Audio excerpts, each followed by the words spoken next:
Yo, yo, yo. Welcome, family. Big up yourselves. Welcome to Jedi Online. Saturday.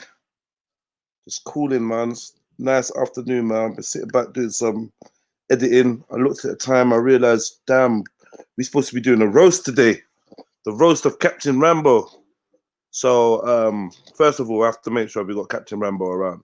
So, I'm sure he'll be rocking up at some point. Feel free to jump on. The link is in the description. You know.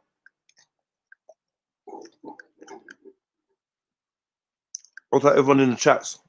What's this? A veggie burger or something? Mm-mm. Mm-mm. No. That's not for me. Sweaty pants, says Bill. Yeah, man. Big up Bibi Nana. Big up Oxo Beans. Long time, man. Charmander White. Big up the chest. Saying, bring it on. Western Goddess, you're done now. Gaz Triller Zama. Big up Bibi Nana. Radar MC. Veli Vision. TN Zulu. Shalom. Yeah, man. So where's everyone, man? I need some panel members. Where's everyone?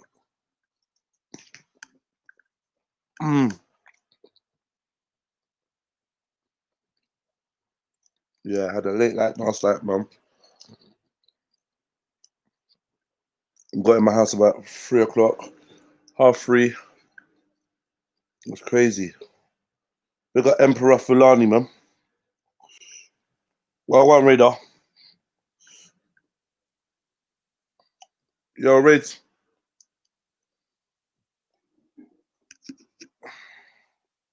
Yo, Radar. Nah, no sound, mate, if you're talking. Oh, sorry. My phantom power weren't turned on my interface, and I was speaking, but yo. Yeah, what you saying to me? They just finished little food and that. Look at Brian. It's chilling. I'm glad you did a little live still, man. I was about to watch TV, so you saved me, you get me. What the fuck kind of laugh is that, fam? What good? You okay today? Yeah, brother. Having a good day? Yeah. I'm good, man. How's the I'm music going? good. You finished Day's all your... good. I've just been busy working. You get me? Just had my head down. Woke up kind of tired. Just trying to shake that off on the drinking and smoking last night. Okay, partying and that, yeah? Oh, we had a little get together on it. Okay. Yeah. Couple of the man them, couple of the gal them. Otak Council of Nice is Otak Travell. Emperor Fulani said had a really shit week. Man, sad to hear that. Council, well, go on. I don't know where the big man is. I think his official birthday is Monday, you know. Actually Monday. Okay. It's probably a good idea he didn't do it on his birthday, because that'd be a bit... I wouldn't want to get roasted on my birthday. Like, someone might say something, like, obviously it might be all jokes and that, but someone might say something, I might just fuck up man's day and that. Boy, that's it. Nah, I don't. He suggested it. He wanted it. No one suggested it. So I'm sure he's like, I'm sure he's gonna have thick skin. Nah, you should be careful, you know, cause he's probably just basing that, he's probably basing it off me roasting in my little dead roast. Like, the proper roasters that I might jump on and that, you know? Get me? Where is Rambo, man? Come out the Call in, woodworks, bruv. Stop all this hiding. Come out and show your face. call in Rambo. Rambo, where you at? Come out the woodworks, man. I know you must be ready for this roast. You know what's going on. Play silly games, man. Don't let me come find you. I mean, otherwise, I'll just get back to editing because I really want to do some editing. Where's Maku? I know Maku wants to roast him up as well. Your Maku's got editing some skills are bosh on. right still. I thought you was just rapping when you said you could edit and that, innit? You thought I was ramping when I said what? You could edit and that, innit? Obviously, you definitely got all the software and that, innit? Uh, What's the sinister laugh, man? Yeah. Oh my god! I beg somebody come and get fucking Mark Morrison's fucking crackhead brother to the fucking emergency room right now. Shit, man, that is not leather. That shit is pleather. That's pathetic leather. That shit ain't leather. How'd you get a plastic jacket?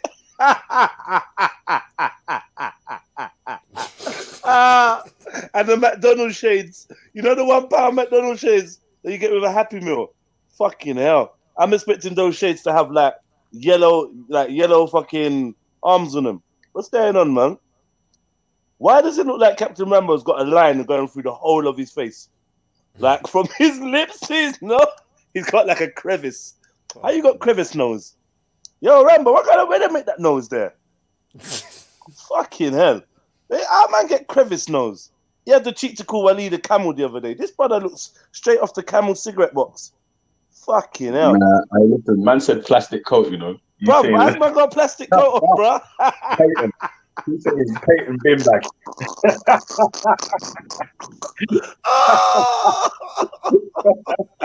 Yo, Rambo, you better get it, you know. Don't make me start it. Nah. What on, Benny? Oh, go on, man. What are you telling me, man? Man. Yeah, it's cooling off, man. Cooling off. Yeah. You know when you stole the 3D glasses from the cinema and you think you're bad? Like, yeah.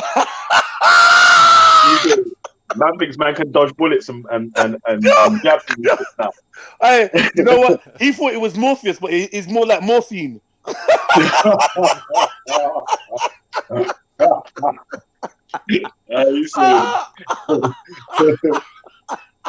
Man can see digital vision in them glasses. Like. He can actually see the numbers that make up your DNA and shit with them glasses. Oh my god! The fucked up thing is when he takes the beret off, his head's actually beret shape. Like he's been rocking it so. The end of it, the back side, the back right hand side flaps over like the beret, like a Peaky Blinders hat.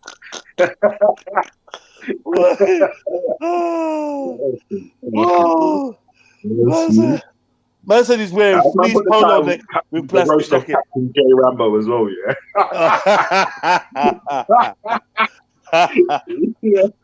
Yeah, Rambo, funny.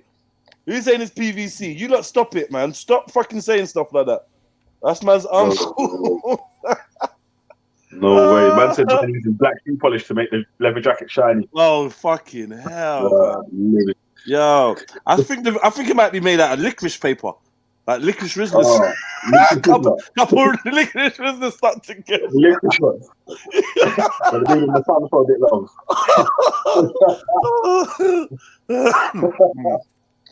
Yeah, man. Man said, Wagwan, what is this, yeah? Bruh. Wagwan Shaheed. Nathan Jackson's got some jokes. Nah, man said, Nathan Jackson said, someone said his jacket is laminated. Like, oh my God! No, he can't say laminated. Man said the jacket's made out of black sovereign packets, the old black one. Oh, fuck's sake. Oh my God. How's man gonna have a laminated jacket? Man, I'm dead. Oh my God. Yeah, definitely waterproof. No, when it's laminated, it's definitely waterproof. That looks like some granddad's jacket, man. Wagwan Shaheed. Wagwan. Oh God. I'm there still. You're there, yeah? I'm there, man. I'm there. Alright, hit the like button. Man. Are you Shaheed? What? I heard there was a drive-by in Blackburn the other day still. For real? You heard what? Yeah, man. I'm like, the fuck? How could Blackburn have drive-bys? No, there was a mother still in my in-store, I can't lie. Mother, man. Blade, you know? Oh my God. Yeah. Vampires would be jumping him, trying to give him blood. He looked thirsty. One word to describe his picture: thirsty, famished. He looks parched. You say man needs to drink more water. His Right, lips look like he needs to be more water, man. Bruh, he lips need healing. His knees, the two sides of his lip need fucking what do you call that? Conflict resolution, mate. They look like blood, looking like Bloods and Crips, man. Opposing sides. What's going on? Hey, you say they look like he look like he can fucking chalk fucking snooker cues in the corner of his mouth. Yeah, I told you he's got like a literal crevice running through the center of his face. It's like it folds. See the nose and the lip. See where the line lines up. It's like his whole face folds or something. I don't know. He looks like the father of Blade. This man's got a butt face. Yeah, bum face.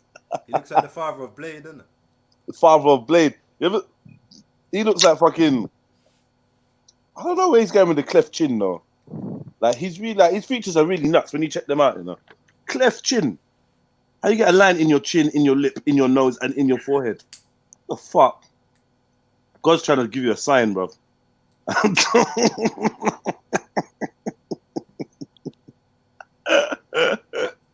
He looks like he's been rubbing chalk on his chin. Yeah. He looks like he's been resting his chin in a bag of flour. Looks like Tyrone. Oh shit! Oh my god!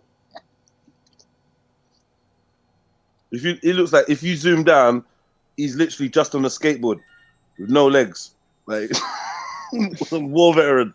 You get me with a sign saying, you see at the bottom of right at the bottom of his of the picture, yeah. He's got no legs and it's just his feet and his hands.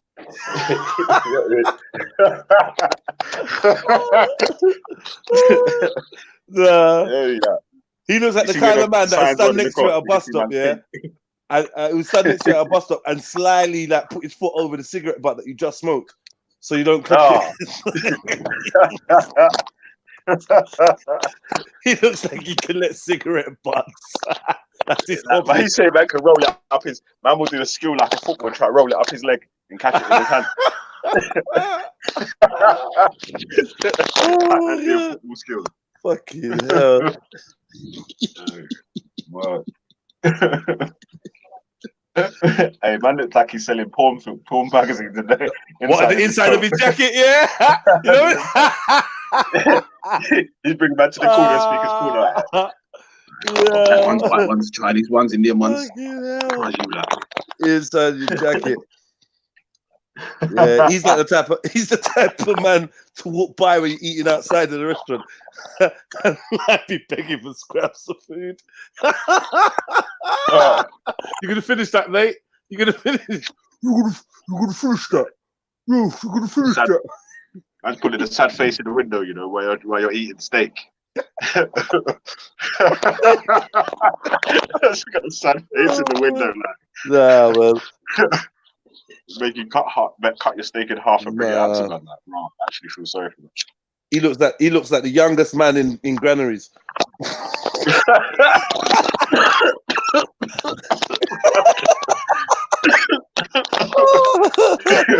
Oh, my God.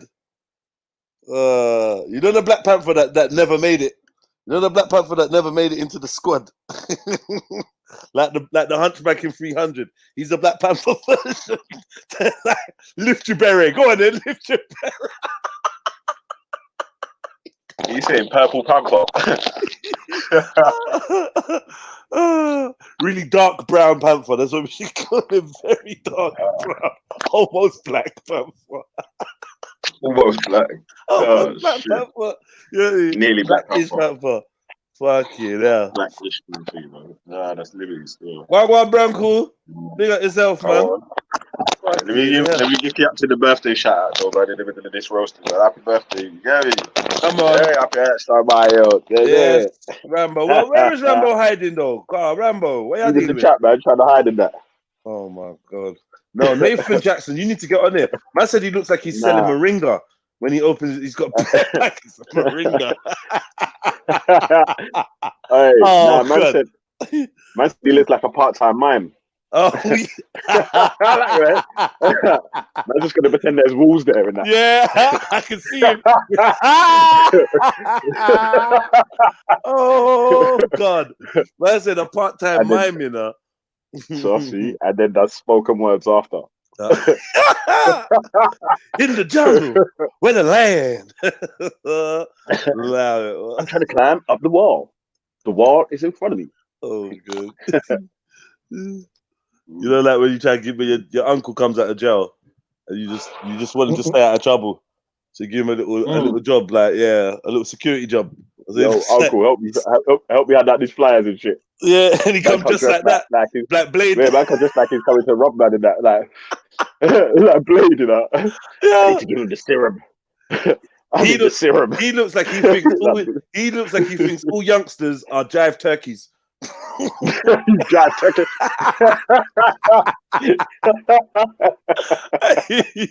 Oh shit. Where's everyone going, man? Oh, fuck. God damn it. God damn it. Oh, man. So what's been going on over on your sides then, man? Yeah, man, it's been a bit bad still, man. You got me just there. Got Alcohol IC3, Melanated and Banksy. Chatting about the death of George Floyd, rest in peace. You get me?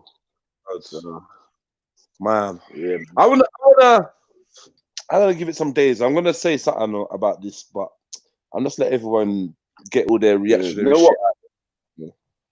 Obviously, man was gonna try stream my use using the laptop now still, but man was gonna share the stream in it. But then I might just lock off to try to send the rest of the people, whoever's over there, to come over. First, we need to get Rambo here. I don't know if he thinks I have to message him, but he's playing a silly game because we all know he's listening.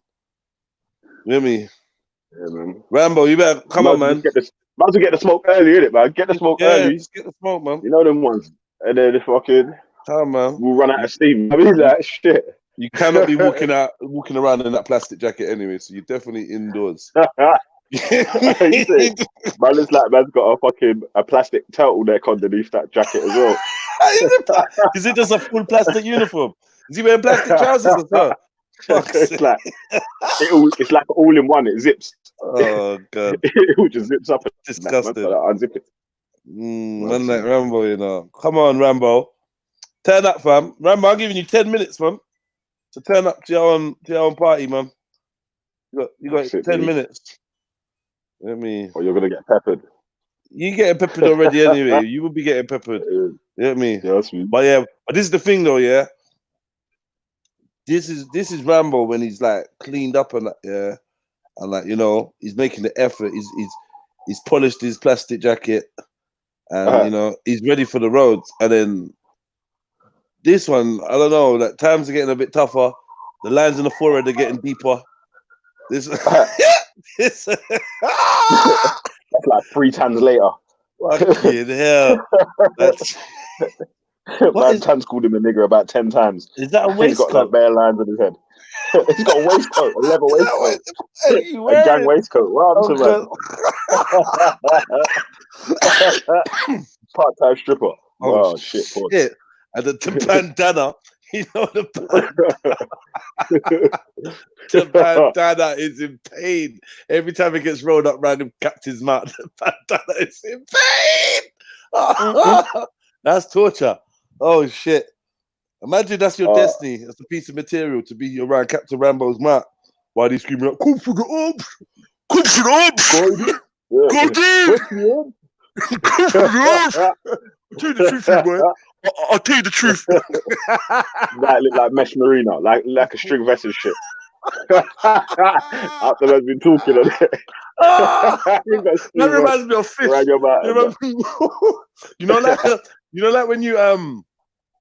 when you sprinkle the fish food in the tank and they go up to the top and they do the little fish lips. So that to suck it out. This Rambo's gum.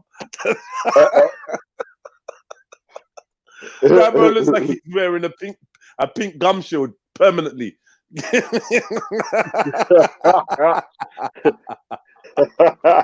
Oh god.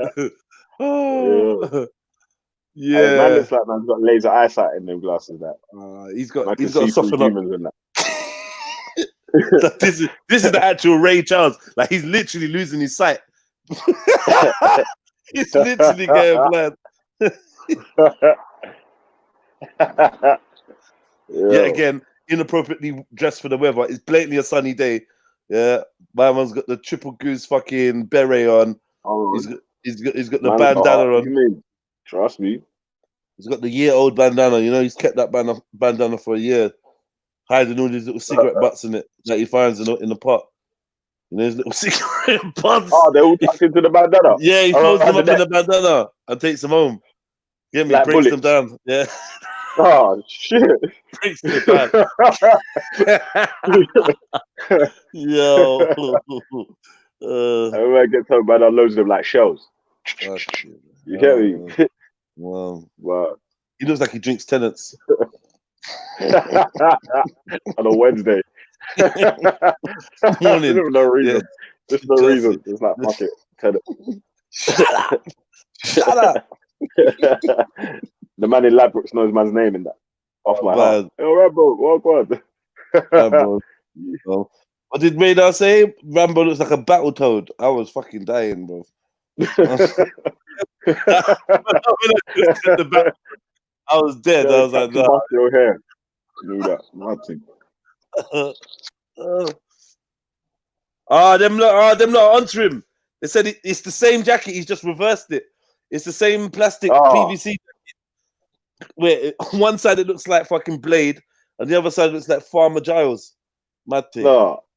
He's doing bits. He's doing proper bits. He looks like he couldn't take those glasses off quickly if he wanted to. They look so jammed onto his nose. Like there's no quick remove. He could turn upside down. The glasses wouldn't move. Wait, how's man's glasses behind man's nostrils? That's mad still. Man's nostrils are holding on the glasses to man's face like airtight. You ever thought how much it reminds you of Gonzo from the Muppet?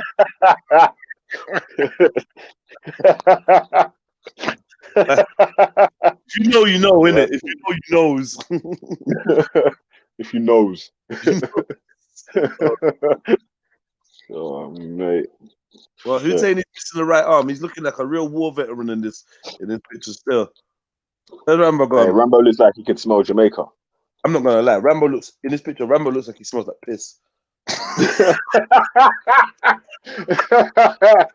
Inconstant. Man, was still saying, yo, man, they were holding their breath around, man, you know, just pretending man they was thinking shit. Looks like he smells like piss. Like he's gonna have yo, I'm not even gonna lie, fam. Yeah? He looks like he's in a constant battle with Alzheimer's and fucking what's the dementia?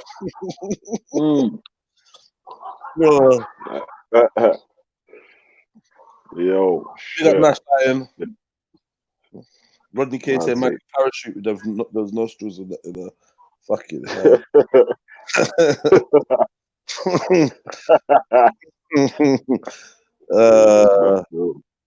Yo, Rambo, where you hiding? I don't even think this is a joke thing. We've been there for 28 minutes. Hey.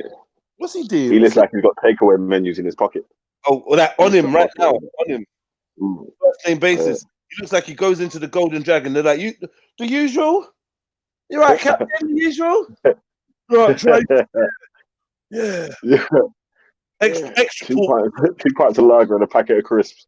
The pork scratches. He looks like he. I'm not even gonna lie. Hey, look at his face, yeah? Hey, Captain looks like he's got dirty fingernails. Hey, reverse radar. How is man mixed face and so dark? He's the reverse radar. Tell him. Oh,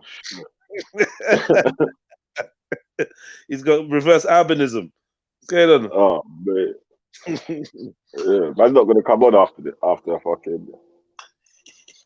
Man's getting peppered to pieces, cunt. Yo, what is that? Chicken korma on his t-shirt. Can you see that? Oh, yeah.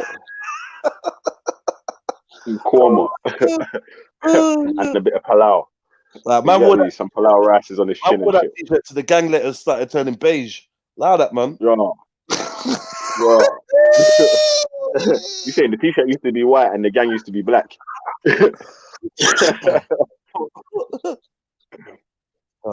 Man said it's peak for anyone Rambo has fingered.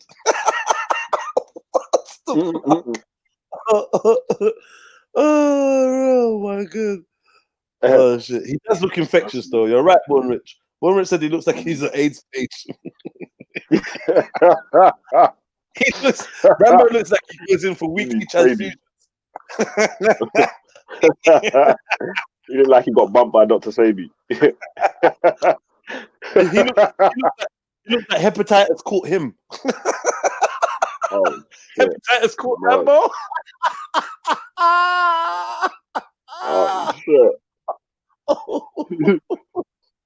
How's man look 18 and 80 at the same time? That's fucking. Hey. Who remembers when Captain Rambo used to live in a graveyard? Do you remember that? When he had the graveyard? The graveyard outside the window, yeah. Yeah, I was mad still. That's how you know Dopping Noah. All fifth right there. Yeah.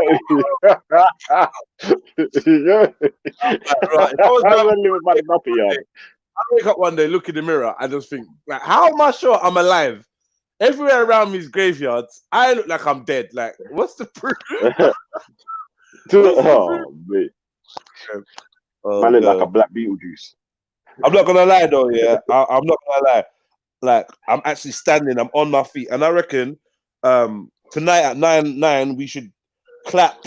We should clap for Captain Rambo's so-called wife, because he's actually got a woman that's prepared to kiss him. Like, so we gonna fucking clap for her. Like, I swear down this hope for all of us. Captain Rambo's kissing woman at night in a rubber dub him with his wife. Mad thing. imagine when these little gummy mouth. Imagine when his little gummy mouth latches onto her breast. Like,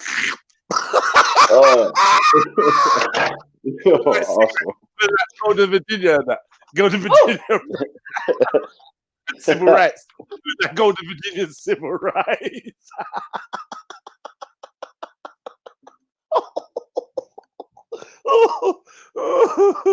Oh my god. As man said, he's calm though. He's only kissing Wendy at night.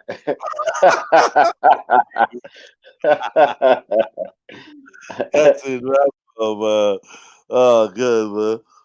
Man said his mouth is like an alien sucker. Like an octopus pad. Trust me. Like when you fucking put your tom-tom on the window. That's that fucking round circle. I promise you, I'll put money on it. He's got a dirty pillow.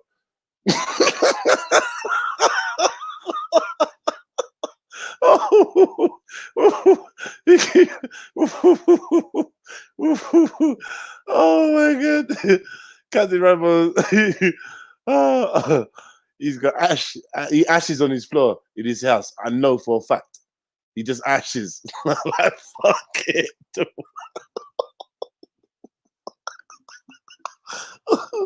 Oh my god. Oh fucking hell, Papa. Yo. Yo. You can remember no pillowcase and no cover on the duvet. Just the brown stains.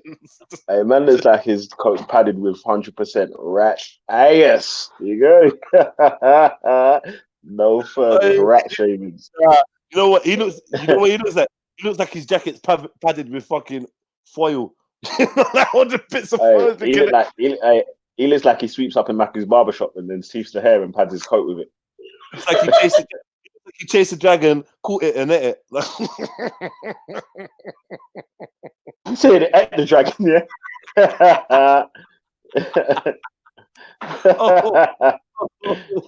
Oh my god.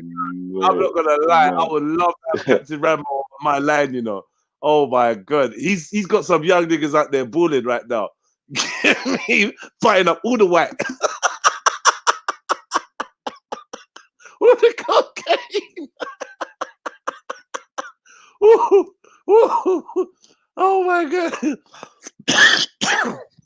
Oh man.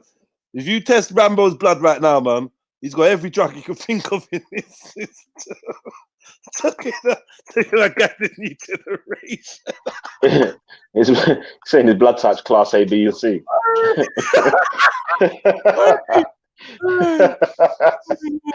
Your blood's family class A, B, and C. Man know Rambo, you know. Rambo used to be an old school robber man, you know. You go around and rob bear man. I'm telling you, fam. Go rob bear man. Make like 2-3 grand in the day and go sit down and smoke it all on white. Oh man. We used to rob the yardies. You know them ones. Remember when we used to rob the yardies? We used to bump them. No, yo, fucking yardies, you know they can't test me. What about Rambo? Walk on, family. What on, brother? How you saying? Yeah, man. Big up everybody. Yeah. Yo, big up everybody. Big up, big up. Oh, you say you got the freshest for the birthday, yeah? Yes! Hey, shit. You looking like Bo Selector, though. You looking like Mel B and Bo Selector, though. Yeah.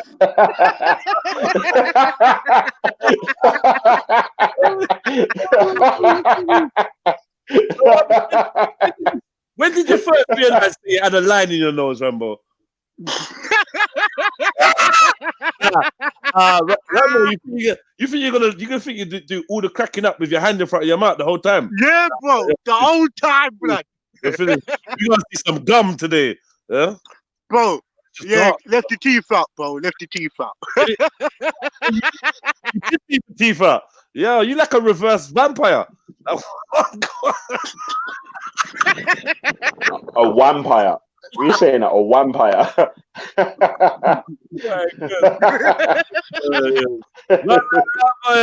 So what are you drinking? What's in your cup, Rambo?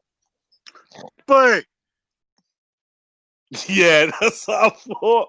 You have to come back. The special. Yeah. Oh my god. Big up Rambo, man. Looking clean. Yeah, big up the captain. Big up Rambo, man. Yeah, man. Big up yourself. Yeah, you're looking fresh. It's the rum, blood. It's the white rum, man. Yeah, white rum. Yeah, man. Big up. Because listen, I just want to let everyone know, like, you know, we're proper proud of Rambo. Because as you can see, you know, he's looking fresh and clean. Yeah. He's been off the crack for about, 5 days? Yeah.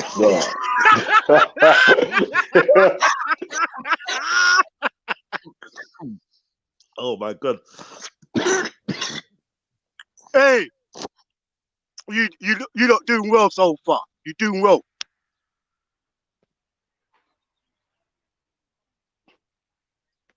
Yo, Captain, your nostrils look like Blackwall Tunnel and Rotherhithe Tunnel back to back, cuz. Right, next to each other.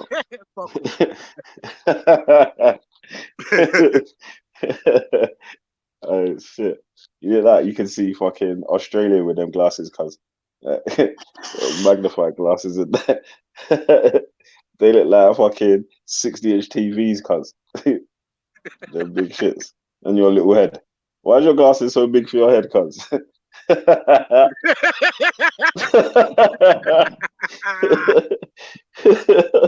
I'm slipping lean like Future. Lean. How is Rambo's mouth in permanent shadow? Like the whole time, no matter where he moves, is in shadow. What field did you run to? Huh? You ran to the field to come and get roasted. Yeah, you know. You have to run to the field to get roasted. You don't want no one to hear this roasting. You're about to get. Yeah, you moved away from the graveyard, I had to. I know you lot. I thought I couldn't be around my family. Yeah. I have to feel my own. Yeah. So what happened to the teeth you had in the other day, Rambo? You had to give them back? Was it a rental thing? One day? I took them out. I kept them out today, mate. One day rental, yeah? Did they just slide around and that? Say rental. No. I just kept them out today. Rented them off Paul Wall. What you call them thing there? What you call that thing there? When you get the car, zip car. Yeah, it's got zip denture. Zip teeth. Yeah. Zip teeth. It just front teeth. Actually, credit run out on the teeth and they drop out.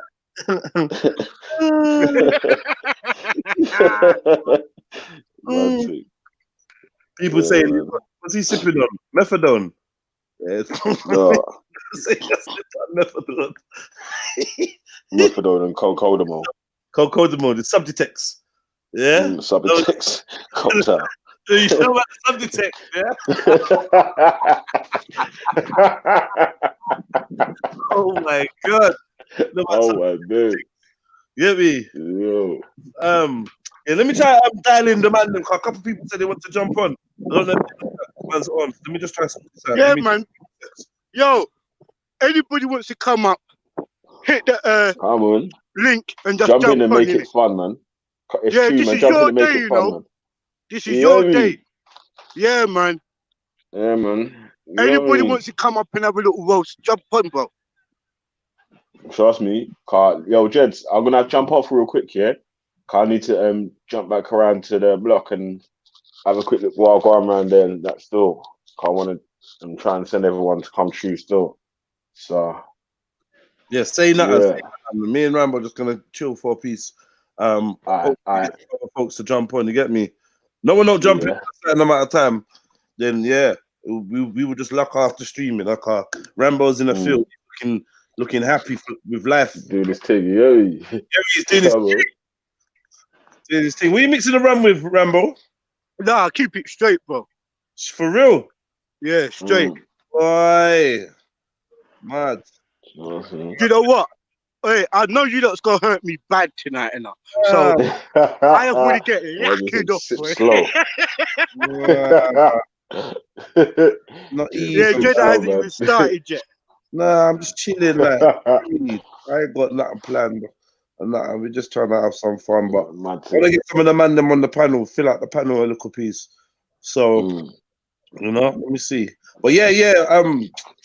Go and come back in. I'm back in a bit, man. I'm back in a bit, fam. Yeah, big up Caps, yeah. Big up Jed. Yo, big up, man. Radar. Come back, man. Everyone in the chat. Yeah, definitely, man. Everyone in the chat, yeah. Make sure you lot hit the like and make sure you lot jump on and give some roasting. I'm gonna be back in a sec still, man. I'm just gonna wrap up the show and then come back. Yeah, big up. Yeah, all right. Peace. Cool. Yo, Jed, thank you for this, bro. Yeah? Yeah, man, we here, innit? We here, man. It's yo, hold on, where's King Gold, man? What? You running out of roasting now, bro? Yeah, it's true, you know. King Gold. Yo, where's all you man there with all your big mouths? Fucking come up and roast me. Who wants it with the Rambo? Eh? Who wants it? Who wants it with the Rambo? Come on. Fuck's sake. Hit the link, jump on, greet me, say happy birthday, and start roasting. What's wrong with you? Come on. Where are they? Happy Fucking no. Rambo. Come on, that's Chevelle saying happy birthday to you. Chevelle, come up on the panel and roast me, boy. Roast me, sister. Don't roast people. Nice, man. Be nice. Don't want to roast no one. Big up Chevelle. Big up Chevelle, though. Yeah, man. You know what? Big up Chevelle. Pods. Yeah. Nay. The all of the SMFY records. Yeah. You're doing good. Know what I mean? Big up all the gang family. Know what I mean? This is your time to roast me. Come up, man. I thought, Jedi, man. Don't Jedi. Yo. What are you holding back for, bro? Nah, it's cool. It's cool. Like, just easy, like, easy. It's cool. You get me? Yeah, man. Yo, big up, big up True Hudson, yeah. True OG, Salsa, yeah. Council, big up yourself. Zoe, yeah. Big up everybody in the chat. Get me. Thanks for coming up here. Get me. Yeah, man. Big up everyone in the chats, man. Where's my brother Maku, man? Yeah, that's what I was looking for right now. Yo, Raider, are you here? Yeah, or not? No, he's not here. Let me just see. Where's my one?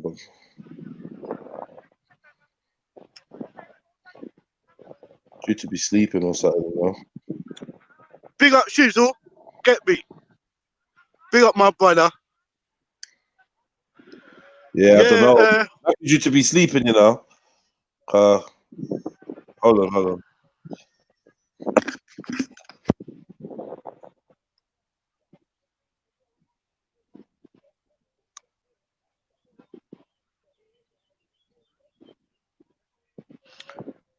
Nice line. Big up yourself, bro.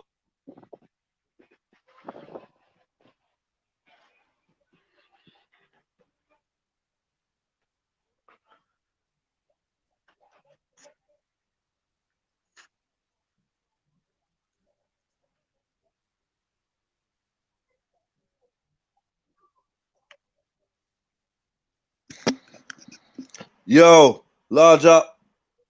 Out to everyone in the building. Yeah, man. So where's like I don't even know where everyone else is. Man said, how old are you, Captain? Trilogy wants to know how old you are. Yeah, I'm 50. I'm 56. Nah, 67. I'll get my pension on Monday.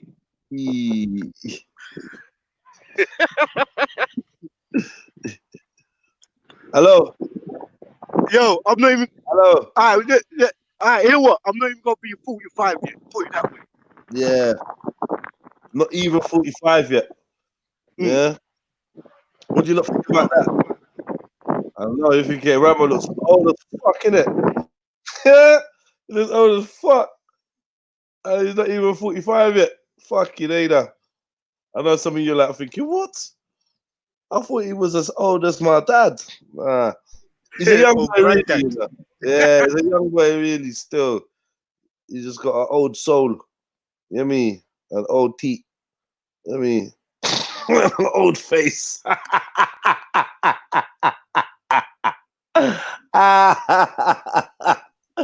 Oh, man. Yo, when you're 44 and your whole forehead looks like leather, oh, the bomber cloud you're dealing. Yeah, you been for some hard times, you know. Fucking hell, you have to really fight your way through life, innit? Every day was a struggle. Mad thing. You get me? What? I got a warrior face in that. Yeah. Been through it all. Now I got some pussy that's just gonna keep fucking private calling me. Ain't got the balls to fucking say anything when the private call me. Man, I ain't got time for you, man. Yo, big up Rambo, big up. Big up, family. Why is he sounding all soft, Rambo? Big up Rambo. Shut your mouth, you Tell him fucking it's a roasting. He come in like, big up Rambo, big up. Nah, man. So gay. Say that. Yo, Now that's permanently Radar. on the internet, blood. Hey, Radar. You faggot. Radar. Make sure you roast me better than you did last week, you know. Yes, it's short. We saying blind Yeah? samurai. Got that blind samurai look today, innit? Blind samurai. He's a blind samurai, bro. Blind samurai, you dickhead. But carry on. Hey, Radar. What are you drinking there? Hot milk? What? What are you drinking there? Hot milk, yeah? I said he's drinking milk. Yeah. He's chewing that. Yeah. On the way to go get his slippers and that. Where's man gone though? Don't start dirty one again, fam. Yeah, he's gone to the local cruising spot. Oh, where are you? Clapham Common. Yeah, I'm in my local crack spot, Jedi. Yeah, Clapham Common. Open say a couple man them will come by. What they call that thing there in the field? When they do the fuckery in the field? Huh? Fuck.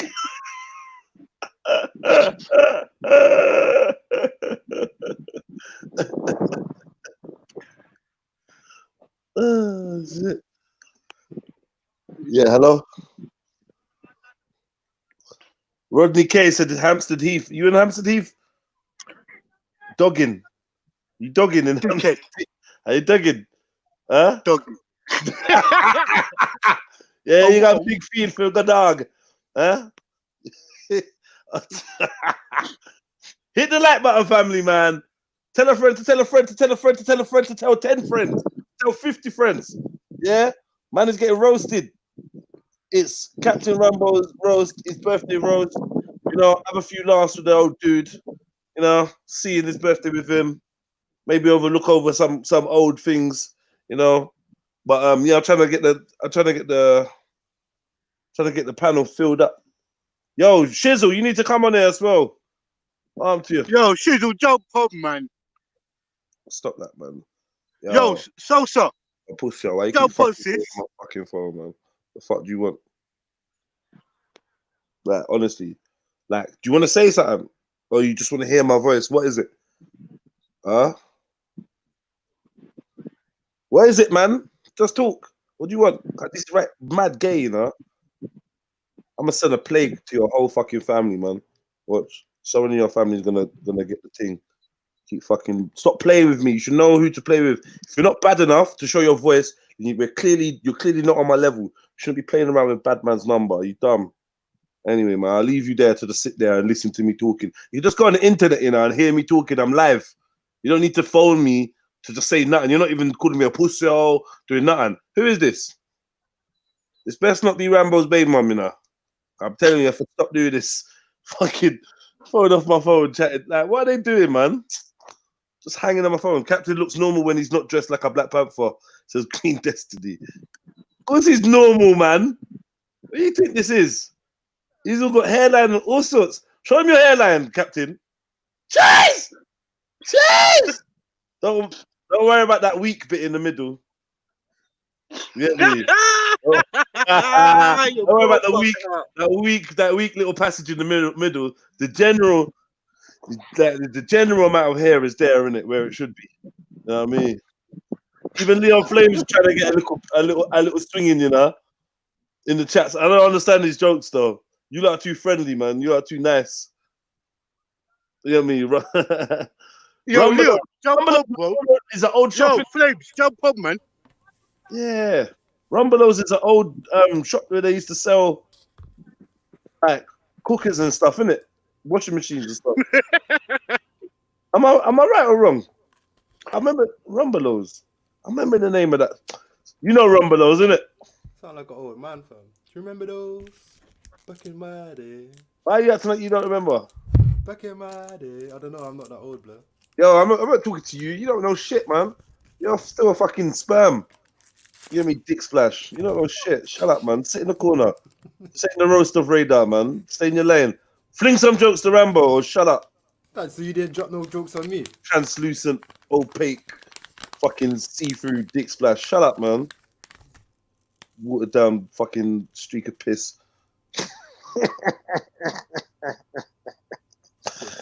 Yeah, just stay in your lane, man. Come that you are and get yourself roasted.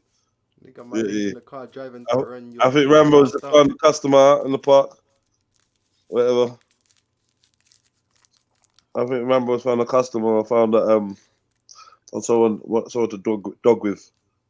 Is that what they call it? Dog with. Is that the right term? Someone to dog with. Whatever, anyway.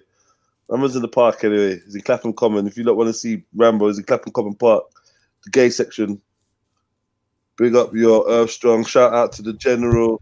No disrespect, just love. Come on. Yeah, see it there.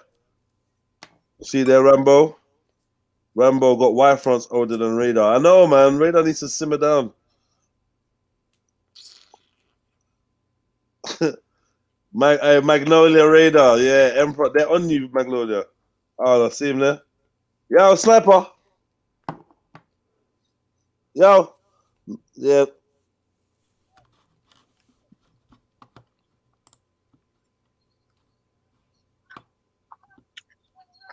Yo, Radar. Yo, fam. Come, man, what the fuck you doing on the panel if you can't roast me, bruv? No, I just joined in just to get things started, didn't it? But I don't Yo, Yeah. boy, if you can't roast me, come off the panel, innit? Yeah, I might as well roasting Rambo, man. Chill out. Chill out, old man.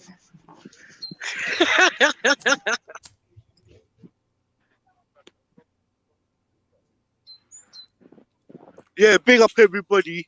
Get me. Born Rich, big up yourself.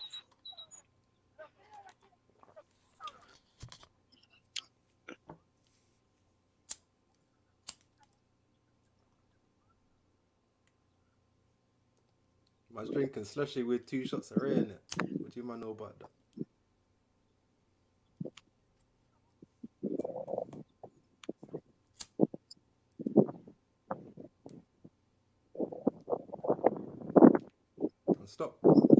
Stop fighting with your hairy farts, Rambo. Or was that Jedi blowing into the mic again? No, stop trying to suck off the mic, you batty, man.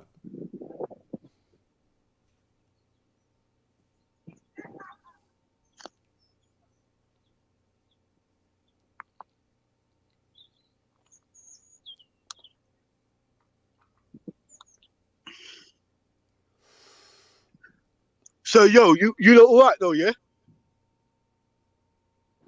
Yo.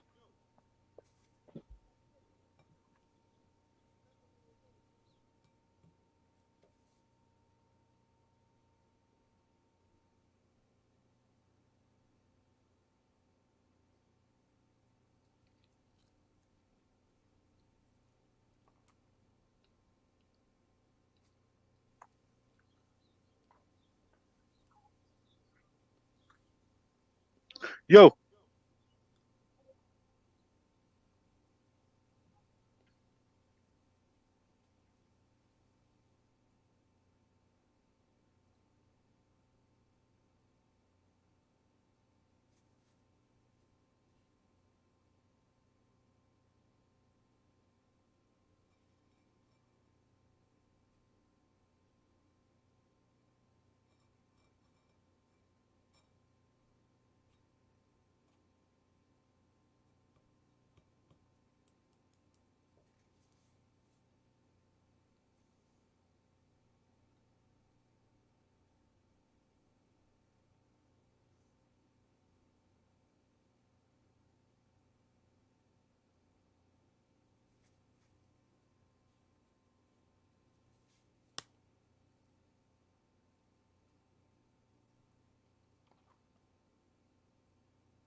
Yeah, I'm back.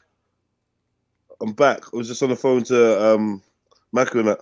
Fucking hell, I'm here, man. I'm here. Shout out to Jez putting in that work over the years. Old tight YouTube Nine Fire, big up yourself. I love Soil, big up yourself. Saruman the White. Stevie Wonder says Rambo is good. All right, we in.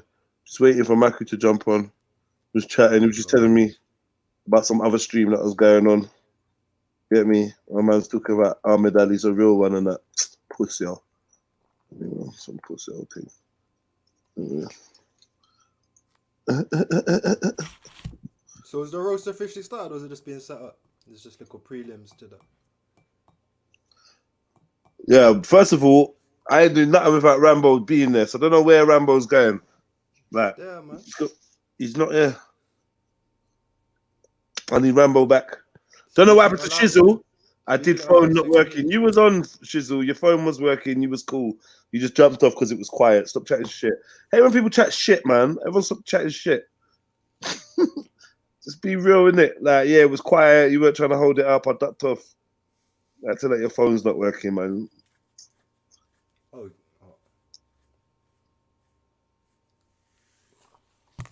Yo, Rambo, better come back, man. But he's out on road. He the one that called the thing, you know. Bibi Nana, who you talking about? Oh, what? Ahmed Ali. Yeah, man. Ahmed Ali's a little puss, yo. Yeah.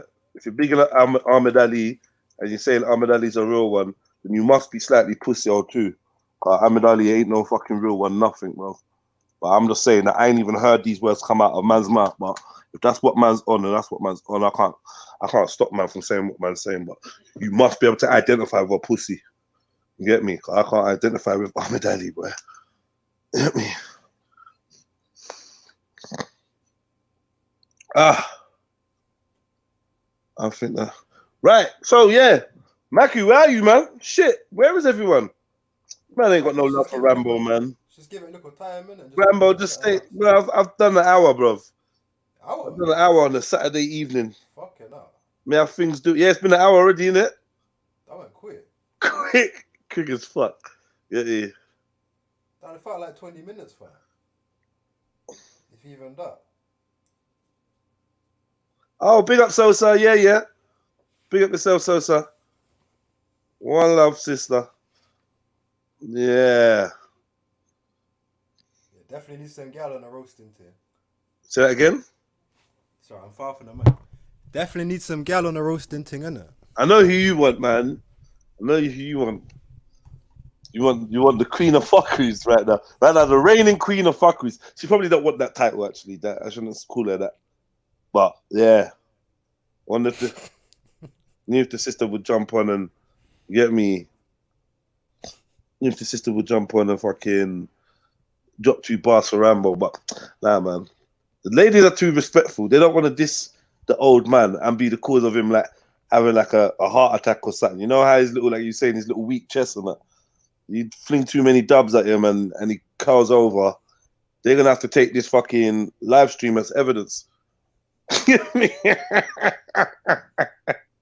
Yo, this could be the first live stream that's part of an autopsy. Nah, man. Now his little chest. Now Rambo's little chest. I don't know where he's gone. I think he's going to get. Cussed him down as well. Yeah, he's got his mask on. Fam. He's going to get 2 light and 2 light, 1 dark. I think he's going to. Someone started coughing around him and he had to run away. Rambo. Rambo, put your blood clot mask on, man. Why are you not doing mask, Rambo? People concerned about you. He's not trying to do mask. You should have that. Not even those little masks that people doing. You should have that full, proper gas mask thing on. Yep, me.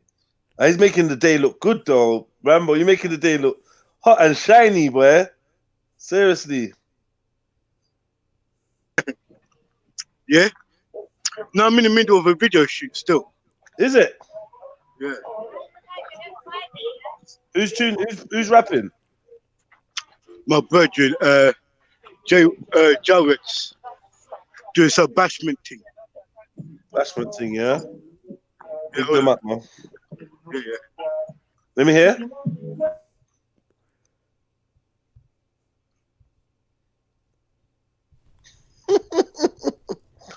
Yeah, man's that music video. Instead of man working every hour he gets, like to try and get himself something for when it's pension time, he wants to be at music video. See, you was right, you know. Old man, I was a young man in an old man's body. He was right, you know.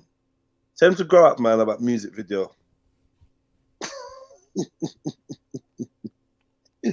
I'm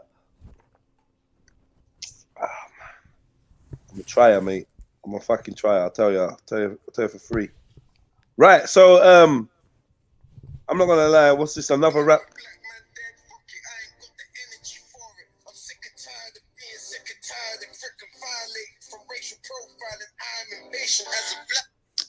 Man, you know what? Yeah, I'm gonna be real with you.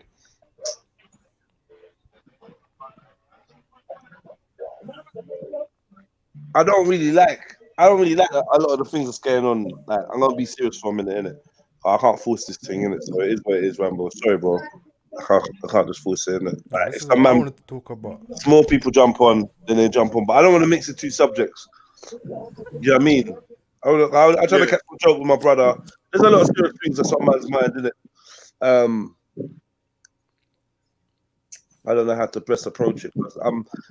Recently, I've been very impatient. Do you know what I mean? So, you know what I mean? If we set a plan, whatever, and we come together and we do our thing, and it's not the people that we want there or whatever, we just keep it moving. Roasting is cool, innit? Roasting is cool. But ultimately, I just want to make sure that you're having a good time and enjoying your man. Yo, Jets. Yeah. Don't force this situation, you know. Yeah, if you want to move the subject and we come back later to it, we come back later, bro. Yeah, that's the best thing to do, innit? Because if the vibe ain't there, fam, don't force it. No. It's just a warm up. It's just a warm up. Yeah, like, bro, you did good already, fam. Yeah. So don't force the situation. So what I'm saying to you now, Rambo. Anyway, yeah. Yeah. So like, obviously, you did message me the other day, kind of talking about certain subjects, and I was kind of like in agreement with you that man shouldn't be too reactionary. I did want to speak on it. Obviously, we're talking about the dude in America that died. I just want to gauge out of you, look, like what are your initial thoughts? What's going on? Like, I'm sure I know Rambo's kind of on a similar page to me, but like, Radar? What's your opinion? It'd be nice to hear. What's your opinion on what's going on internationally to do with? I'm almost thinking, like, is there going to be like a revolution? But at the same time, like seeing certain videos, I'm almost thinking like it's almost like the government or the police and us doing it on purpose to like try and provoke something. Because I've seen videos of like police starting the riots apparently, innit? You know what I'm saying? And yeah. this is like one of the most common tactics they use, like with terrorism and all these kind of things, to take more control, innit? And obviously you got the corona thing going on. Right. So almost to me it seems like they're trying to provoke people to take more control over the masses. Right. But I almost feel like a why is it revolution. black people though? Why don't they provoke white people? Because it's like as soon as they like, why don't they just provoke some white people? Because they know as soon as white people ride out, they're not gonna stop. Once a white man gets a taste for revolution, it ain't a fucking joke, bro. It ain't. It's actually not a joke. I don't know. Soil, talk to me, brother. Welcome. Well, shit, big up, man. Like, let me tell you something. People waking up, man. Cause Lily, I was talking to one of my family members yesterday about this shit, and I was telling them, man, listen, this all is a fucking game and an act. And they did like, no, you kind of crazy, blah blah blah. This just that. This people are just evil. And I said, hold on, all right, watch. You gonna wait and find out. You gonna see all this a big fucking game. I'm talking about the riots now, and I'm not talking about the guy dying. I'm talking about the riots and all that. Because the reason why I knew it was a game is because they burnt down a fucking police station. Like in 2020, ain't nobody in the fucking world in America could burn down a fucking police station without getting shot and killed. Point blank, period. The motherfuckers got so much military grade weapons at the police station. It ain't no way. But so a couple hours later, I get a phone call back from that same person saying, "Oh my, I can't believe you were right." Because on CNN, they're saying that the police exited, pretty much left the police station, was empty when they burned it down. Also, they're saying that there were actual undercover agents or police officers in the mix of the crowd starting the fires. So, like, and this is regular national news. I'm talking about the average person who believes everything goes on CNN is calling me saying they heard this on CNN. So I'm saying it's getting to the point where people are gonna start waking up, man. They can't, because, bro, how blatant they could be to show to the motherfucking burn down the police. I think it'd be scary to know how blatant they could be. Like, and it's mind-boggling though. It's mind-boggling, bro. I'm with you on this. Yeah, I mean, I can notice how we all kind of staying away from the actual incident. I think that's respectful. I know, man, like Council would Council of Nices would probably say, it's a whole crisis act or whatever. I mean, I don't know. He was saying the psyop early in Veli's chat and all that. He pretty much saying everything's a psyop for the race wars and shit. But I mean, I can't write out that it's a psyop, bro. I see a man leaning on from the little bit that I did see, and I refuse to watch the whole footage. So me too. Yeah. I'm watching that shit, man. I ain't watching it, yeah. Especially when everyone else is watching it, and it's like I just feel like they load up those type of things with subliminals and all sorts of, I don't know, frequencies, whatever you want to call it. I don't think that those things are healthy for us to be consuming when they're designed for mass consumption. I just feel like they're weaponized, but I ain't got no proof of that. Just like the way that people reacting to it is probably my proof, bro. Like, why this black man? Why do you care now? When have you ever seen a policeman kneel on someone's neck and just look directly into a camera? Like, what? This is like. But then again, the only reason why I'm not going, I don't want to go to the dark side or the council side of the game. The reason why I'm not doing that is because if you read the record of the police guy, this is not a first rodeo. The man shot at people before. He got like so many complaints. It's unbelievable. I don't even know how he got his job. He unloaded 42 bullets and left 16 in the man and bro, the man should not even be a police officer. He's like a killer, like on the real. But to be fair, if you think about it, like this has never stopped happening. Like, this has been going on for a long time. Like, it's just been filmed and being shown. You know what I'm saying? You could find millions of, like, thousands of these videos and that. You know what I'm saying? Obviously, but it's the whole thing with the corona opening back up the country, and then as soon as you open the country back up, and black people could be free, you're killing us. You know, that's the reason why it's amplified radar. But we obviously know because everyone's mad because they've been in their house and now they want something to do. This is the pent up energy. Yeah. You know what? This is grand scale preacher's daughter syndrome. I always use it. This is preacher's daughter syndrome. You get suppressed for so long, and when you actually get free, you're gonna wild out anyway. I don't know. Like, I don't know. You know what I mean? Like, I don't know. Man. I'm free. and let me loot my whole fucking community. Yeah, just like Bro, fuck this, man. I'm gonna be honest with you, yeah. A lot of the news report I've seen, Yeah. white people's doing the most looting, bro. Like they got the Black Lives Matter flag and mashing up Minnesota, mashing up certain other little communities within the southern regions, bro. That's what I'm seeing. But Rambo, over here they just showing you they showing you like 2 seconds of just white people in the crowd, but they focusing on black people. Like all these news anchors are just bringing on black people to talk, but the whole point is what Rambo just said. Like we're only 40% of the population, so there's gonna be a lot of white people out there protesting. Why they're not getting shown? Why they're not getting camera shown how they're acting like fucking lunatics? Or why they only showing black people looking like lunatics? What Rambo said is a real solid point right there. So now let's be real right now. Let's be real right now. This is the footage I see. White kids or white young guys. Oh wait. I'm saying blacks. Wait, guys. Who worked at the same security place as who? Exactly. Did you hear about it? The police officer works at the same as the security at the same night venue as the guy who got strangled. The guy who sat on the man's neck was actually his work colleague, you know. Fuck off, man. For fucking 5-6 years, they say. Well, did they know each other? Huh? Did they know each other? Were they aware of each other? Bro, they've been working with each other side by side on the fucking door. Did you know about this, Soil? No, but I need to see evidence though. Yeah, I never heard about it. So no. I'm just saying, bro. The footage and the evidence they're showing us from BBC and all the rest of it over here, is saying that the guy who arrested the man with his neck, with his knee on his neck, is actually his fucking security worker. Where they've been working at the place for like. The black guy's been working there for 17 years, and the white guy's been his colleague for these 5 years. Oh, you lot, give me drop some links. One of you lot with the spanner, drop some damn links, man. I want to see. See, I'm not even tuned in like that, bro. I bet, bro. To me, it's another day. It's another day. They like, bro, not getting my energy at all. Yeah, you know what? This is the whole point I'm saying. Man has not been trying to give it any energy, but I tell you what I noticed. Just like with the Christchurch, just like with many incidents, I might not want to give it energy, but everyone else around me it permeates into social consciousness to a point where it becomes unavoidable. Do you know what I mean? True.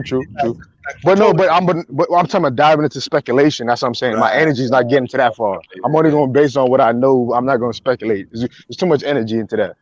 Way too much. Yeah. So yeah. If you can show the links, that's not energy for me. But thinking about it and all these hypothetical situations, But what I'm trying to think, the hypothetical I am trying to think about is, okay, what's the end game? Because I feel like, I'm not gonna lie, I feel like this is provocation, deliberate.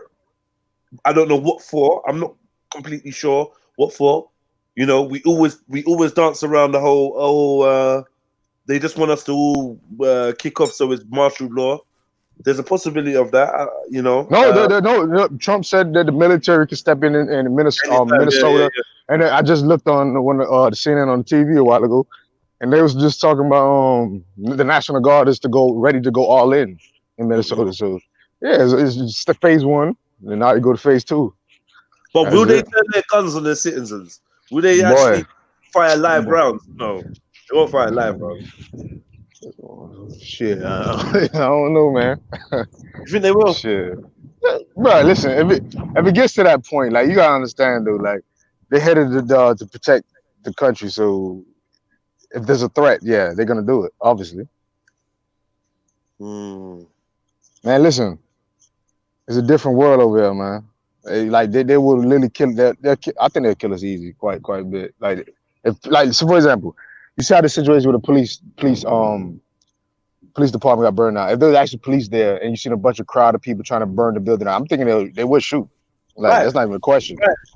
Right. Was it empty police station? Apparently, the police started coming out. I don't know how, because that's the footage of the protesters inside of the actual police station smashing shit up or whatever. Police came out. and start firing tear gas into the crowd. Do you know Has what? the rioting stopped now? Let me just say, how I know that this riot, not even how I know, I'm just saying this rioting is serious, right?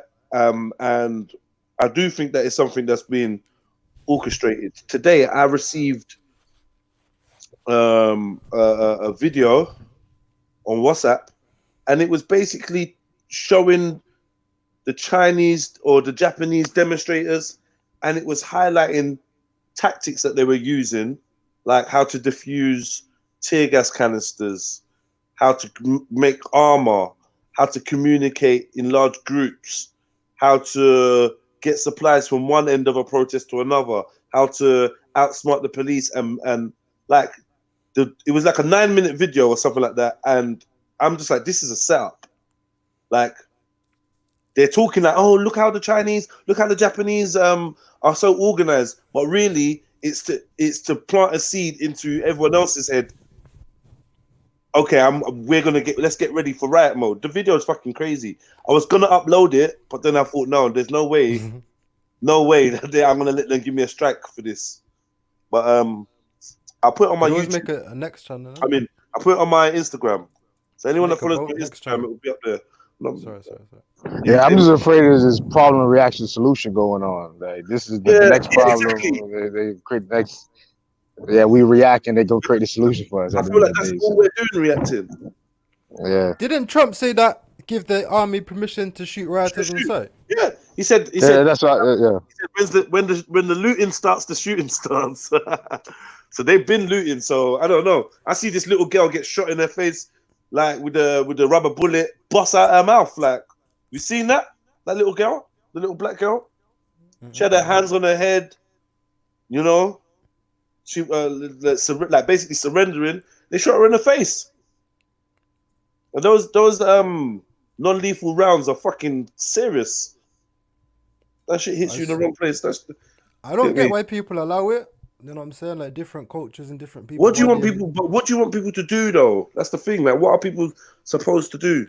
I think I don't even want to promote like violence and that, but I think a revolution needs to happen because people need to realize, like, just because you're not being targeted now doesn't mean in the future they're not going to take a certain level of control where they just turn on all of us. You know what I'm saying? Right. And it's either going to be one group of people revolutionizing or everyone standing together and revolting. You know what I'm saying? But I reckon some change needs to happen. You know what I'm saying? Yeah, no. It's a joke thing, fam. Like, you can't shoot. You're meant to be there to protect, innit? You know what I'm saying? If you can't prove that you're there to protect them, why the fuck are you doing that job, innit? The same with like care and all that. If you don't care and you just doing a half-hearted job, just fucking do something else, innit? Yeah, it's from the protests in Hong Kong last year. It says so. Remember, America, military powers calls black Americans super predators for a reason. What? The military called black American super predators. No, Hillary Clinton coined. Remember last year? Damn, it's almost 4 years ago. 4 years ago, the election time, super predators. Hillary Clinton was talking about. What was super predators? What's he talking about? She's calling black people, I guess, who come out of prison. Like, I guess they're more when they come back to. Like, you go to prison. I guess you learn the criminal culture there. So when you come back out, you're like super predators. You like to train on. Yeah, that's what she said. So fucking god. Yeah. Hey, your ends is fucked up. So anyway, and I think that later that week and month, she went on Breakfast Club, talking about how she relates with black people, and she pulls out some hot sauce out of a bag. Oh, fuck.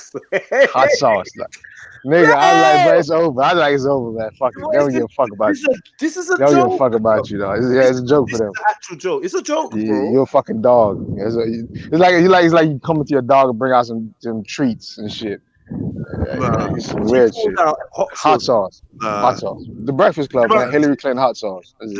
I mean by revolution, Anonymous, I mean a constant action of change until the result is made, isn't it? Man, big up DC, bro. Big up. What's up, man? How you doing? How you guys doing, bro? Be cooling over here. We talking about. You be dropping some tracks, bro. Just want to get you up, man. Big up, man. Some tracks, man. I ain't gonna lie though, bro. If you ever take a picture as big a man you are, just like laying on a tree like that, you know, I'm gonna be like, come on, Jedi, bro. Shut your mouth. Shut your Bro, fucking you too big to be laying on a tree like that, bro. Gracious. It was Shut more shoulder than Yeah. brain. Oh, you mean Jedi starring Tarzan or something? You know what I'm Shut your saying? fucking mouth, man. No, I was calling on the tree. You know, as you Bro, do, what you know. get this Shaq looking nigga over there, this tree. Gracious. I'm like, yo, who do you think he is? Nah, Gracious, man. like, I was elegant, man. In my salmon. Gracious, blowing smoke. Boy, you better get on a car. Something that's proportional. Nah, the picture was good. The picture was good. But anyway, like I'm saying, yeah, I wanted to know, I didn't want to talk about what's going on in America, because I think it's quite cliche. I think, I mean, like people jumping on, having a million and one things to say. Yeah, we need to ride out, and we need to stick together, and we need to. I feel like it's cliche. I feel like it's very reactionary, and I don't want to be caught up in. Because basically, what I realized is, in times of tragedy, in times of uncertainty, people like to monopolize on all that energy and direct it in there, like for personal gain. Super facts. Right. And I've seen a lot of that. You know, whether it's a freestyle about what's going on, or oh, this is so sad. I'm a rap. Let me rap about this. Or do a video or some. I don't know. It's people fighting for the energy that's up for grabs, and I find it a bit sleazy. So I don't want to keep getting drawn out, but I have to speak on it. So I'm just like, yo, like my first thing is, I don't know the dude. I'm now hearing that the policeman and they work together. Yeah, they work together. I don't know how true is that. So hold up, Brad. Is that factual? The woman who owned the club that they were at actually was able to identify that, like, George was inside. He worked inside, but the white she had to literally fire the white dude because he was always jumpy. So like the moment something were to happen, he was running for his mace, spraying like people in the club. And so you guys have ever been in those kind of clubs where it's like that one security guy, once something pops off, he's like throwing people around and stuff like that. Yeah. He was always one of these jumpy dudes, and they said that like they were trying to examine that, like the psyche of this guy. Like some people in the force were trying to say that like his psyche was always like, he was always like afraid. Like it was almost like he was never meant to do the job. You know what I mean? So yeah. But like, I mean, right now in my city, I ain't gonna fake, man. The thing I must admit that's starting to get cliche to me is that like every time there's this very serious protest, there's always like this whole thing where it's like, if we're gonna make the cops look like the enemy, the fact that we're gonna go from protesting and destroying a precinct to now looting targets and you know what I mean, you just now make the cops look like a necessity. You know what I mean? Right. Yeah, we need the cops. You know what I mean? Just like burn down the precinct, burn down the police stuff, and then are they burning down their own neighborhoods? No, this honestly, I will say this. This is how you know. This is how you know this. These protests have nothing to do. These protests aren't like exclusively black right now, because you don't see like police officers locking down individual neighborhoods. You see them protecting like businesses and stuff. So I will say, if anything, the police aren't even out there, but they usually take like the National Guard, and that's like Army reservists and things like that. People who are access, and they put them in riot gear, slap a police on that little Velcro Kevlar, and then they just bring them out there to just hold, you know, I mean, because you can teach riot control from prisons. You know, they have like tons of those from like COs and things like that. So that's primarily what they're doing. But one thing I'm finding is that like in like Louisville, I'm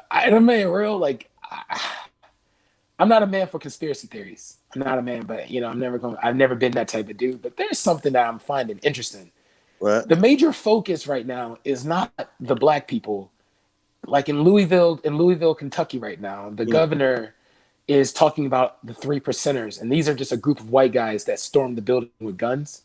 And because they had like a lynching thing, there's now talk of turning like these white nationalist groups into terrorist threats. So it's like under the Patriot Act now. Because like for me, and when I was in college, a lot of people, like guys who would post stuff like, oh yeah, we need to go back to Africa, burn down Babylon, that type bullshit. You know what I mean? Like they would be the type to like, because I always think it's dumb to like when I see black people think around the world, I thank you for the solidarity, but going to a U.S. embassy just to tell the U.S. embassy like it's not right you killed a black guy. Yeah, it's pointless. what is the ambassador of your country going to do? Like, oh my God, we need to stop this stat. Like, yeah, we did that over here. You talking about we did that over here? Is that what you you're talking did? about? See, that's what I'm saying. I'm not, Yeah. I love the solidarity, but it's like, you know, like Yeah, Black Lives pointless. Matter. What I saw what the UK did in the Black Lives with Black people did during Black Lives Matter. You know, that was much respect right there. Right. You know what I mean? But they were able to enlighten the things that they had going on over, you know, there. But don't leave your home's issues to focus on somebody else's shit, where it's like we know that somebody else's shit is like history. You know what I mean? Like it's bound to happen. You know what I mean?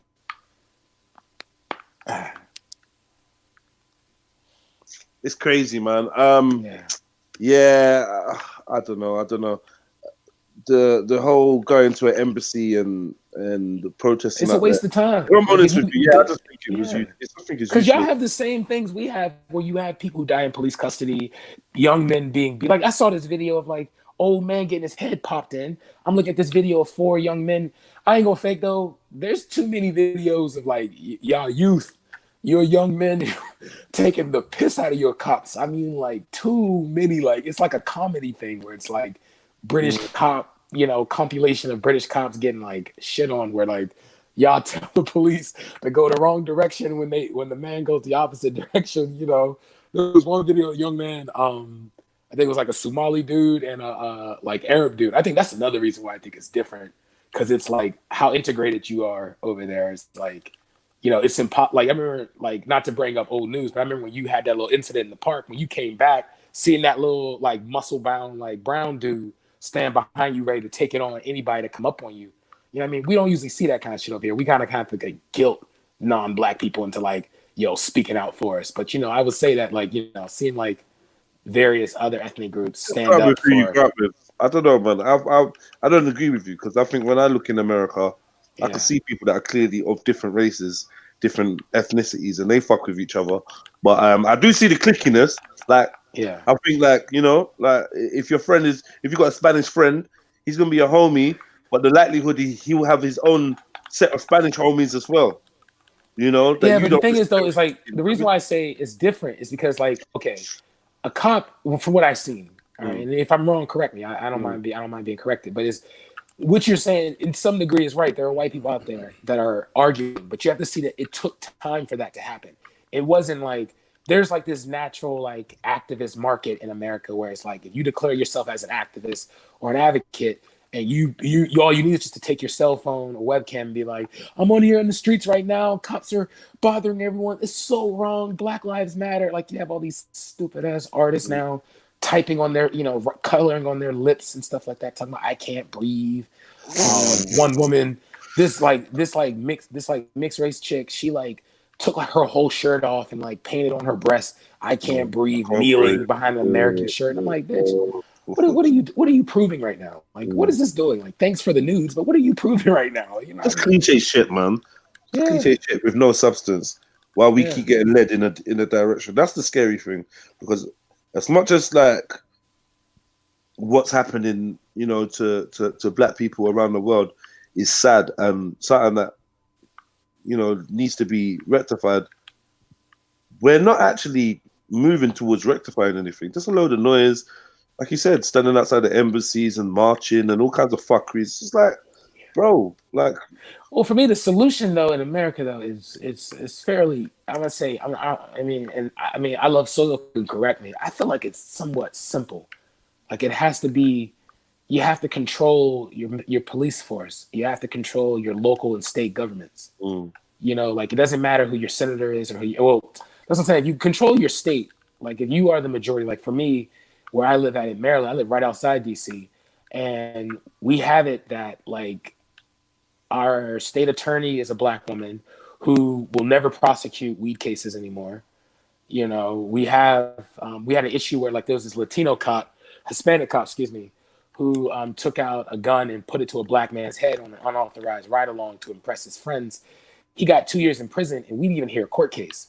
It was passed down. It was like he did it 2 days. And then 2 days later, you know, you see the DA and you see the DA or state attorney, and you see like the sheriff, the chief of police sitting out there saying like, you know, the situation is rectified. You know what I mean? Like, like right now, if you look at film that goes on in DC right now, there's videos of black people popping off on cops because it's like you will remind. Because like the thing about the DC police is that the black dude, like let's say you Jedi, right? You and me, we grew up on the same street. This is how DC it really is for black people. Right. Me and you grew up on the same street. Yeah. I go to college and no, you go to college and you become like head of you own your own IT company, and like I'm usually a slacker, but you still like encourage me and stuff like that. Next thing you know, I join DC police. You will constantly, if I ever have a run-in with you, you will constantly remind me that like if you don't have that badge, you know, before you were blue, you were black. And you will see tons of videos of that, like, oh, you're gonna protect the white man. So like you will see like this video of this white cop getting this black dude's face. The black dude swole off on him. And the black cops weren't even trying to tackle the black dude. They were just trying to break it up. You know what I mean? And it's because DC has been known as Chocolate City. So it's like if you look at Ferguson, they integrated more black people into the police force. You know, I would even, you know, I like, you know, because it's like we have to see that like either we create our own, you know, because if you look at the Vice Lords, if you look at the Bloods, the Crips, these were policing forces that were meant to protect the community that were inspired by the Black Panthers. You know what I mean? These weren't like, you know, hey, we just want to sell drugs and everybody wear the matching colors. You know, they had to criminalize these groups, turn these groups against each other. It's like, I think the Crips stands for community reform improvement. Some like it was community based. It wasn't meant to be some, you know what I mean? It wasn't meant to be on like the GDs. You ever heard the Gangster Disciples? Yeah, the Gangster Disciples literally owned the political stream in Chicago. Like they were deciding who was going to become the next mayor. But isn't it growth and development though? Really? Yeah, thank you. That was the proper term. Growth and development. Gangsters moving silence. And he was like Larry Hoover. First meeting was set up in a Masonic lodge though, so I'm not surprised about their influence in politics and shit. Well, no, it's okay. So the difference is Black Masons are Prince Hall Masons. We don't have the power of Scottish Rite Masons. If you say so, I hear you. No, I'm being real with you. Scottish Rite, literally, the reason why Prince Hall Masons exists. If you look at, I mean, I think you know the history of like, I think you know the history of like Prince Hall. Prince Hall literally tried to like join the Scottish Rite. Anything you see in America that's Black owned was because like no, he couldn't get in. That's why we literally create our own. Like our fraternity, like we have the Divine Nine. Maybe he's just the gatekeeper. Really? I'm gonna tell you this. It's more powerful Black men than Prince Hall Masons. Yeah, and they're more powerful than. Do you know what I mean? Like I would be real, bro. I don't think the Prince Hall Mason is the apex of Black power when it comes to these fraternities and societies. That's what I'm saying. So yeah. Well, I mean, if you elevate, you go from there. The luckiest group would be known as the Boule. That is like the creme de la creme of like you are that Black dude in America. Maybe I don't know. I wouldn't say the Boule was the top of. You know what I mean? The goal of the Boule was to facilitate Black intellect and Black because we couldn't have our own. Because so if you look at Rosewood, if you look at Black Wall Street, if you look at the HBCUs, what made a lot of organizations in Black America successful on a individual community levels because we didn't have the need to suppress Black women. So there was a sorority, a fraternal order that was created in New York by a group of Black nurses and Black female doctors who literally just only wanted to facilitate hospitals for Black people. That was it, because Black people were getting racially profiled and discriminated against at white hospitals. So it's not like there's this like we created this. We never create. It's not like we created this stuff. No, I'm just being real with you, bro. No. You're reading verbatim what they would tell you on their brochure. No. Family ties. You're talking fam. This is how small our community is. We're only 14%. Like literally, the population of African Americans here is the same, almost close to the same population of white people in the UK. Hey, hold on, Jedi and Brad. Listen, I'm gonna stay. I'm gonna stay on the panel, but I'm gonna mute up. You guys are, you guys on the total opposite spectrums. You got, I guess Jedi really never heard Brad, and Brad never truly heard. No, I've heard Brad. Well, this is gonna be a great little discussion though. But yeah, continue though. My bad. Go ahead.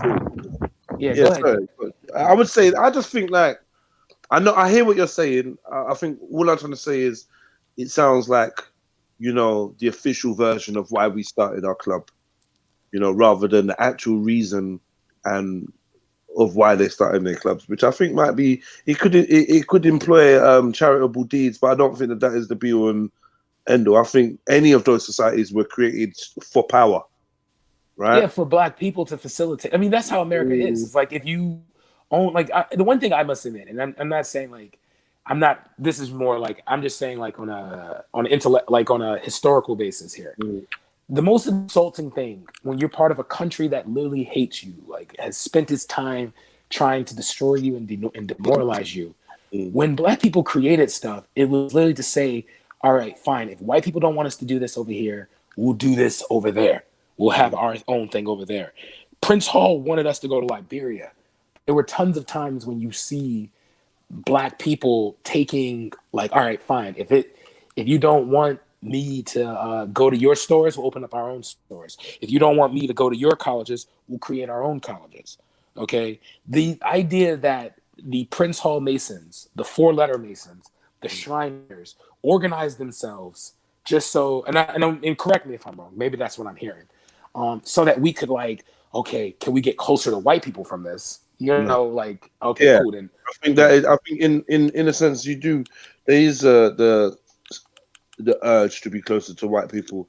I feel like from day one, all your movements in America have been infiltrated. So I don't think there's been any grassroots. Well, infiltration comes because wait. I mean, like the segregation. Wait. I don't think there's any grassroots organization that's not been infiltrated and had its mission statement tinkered with, whether it be covertly or overtly, whether they know who they're working with or not. There's always somebody in there that makes sure that everything is getting steered in a certain direction. There's nothing that a Prince Hall Mason has ever done in the history of niggerdom, to combat the racism or the oppression and the blockages that stop them from reaching the same heights. There's nothing they've ever done to challenge the system, to turn it on its head, to destroy the system, to end it, or to swing it in their favor. The Prince Hall Masons, the Boule, that is I know my role. That is a good house nigger movement. Oh man, not to get emotional, bro. You literally like taking a shit on my fan right now. No. Wait. No, you good. I'm joking. Wait. Let me tell you why I'm not shitting on your family. Because I made it very clear that you don't need everybody to be involved in that way of thinking for that to be the case. You understand what I'm saying to you? So you got many a good man, doctors, intellectuals, whoever that's got their reasons for why they're joining an organization. But I'm just saying that I don't believe that at the core that was the founders' sole objective was to get black people nice hospitals and build shit because they wasn't allowed to build shit anywhere else. I don't think that was. I think that they were gatekeepers put in charge to watch over the black community.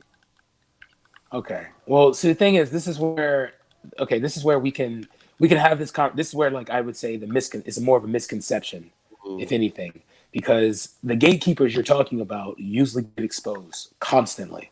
Like, you notice how we only talk whenever people talk about Dr. King. We don't talk about Dr. King's last 2 years of life.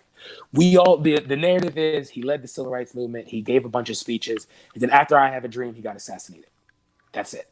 They don't talk about the fact that he literally had a speech when he went to Ghana, and he was there at the Independence Day of Kwame Nkrumah of Ghana, and he came back to America in the speech where he said if the American Negro took their technical and educated their technical skills, academic skills to Ghana, they can build a super nation. Okay, you don't hear that kind of conversation. They won't tell you that Malcolm X was aiding along in the liberation of Ghana. They won't tell you that these men who were because no matter what, the Boule. Can I just say, yeah. I can't think of one Ghanaian prime minister that's not been out and out Mason. Ghana seems to be one of the most Masonic countries in West Africa.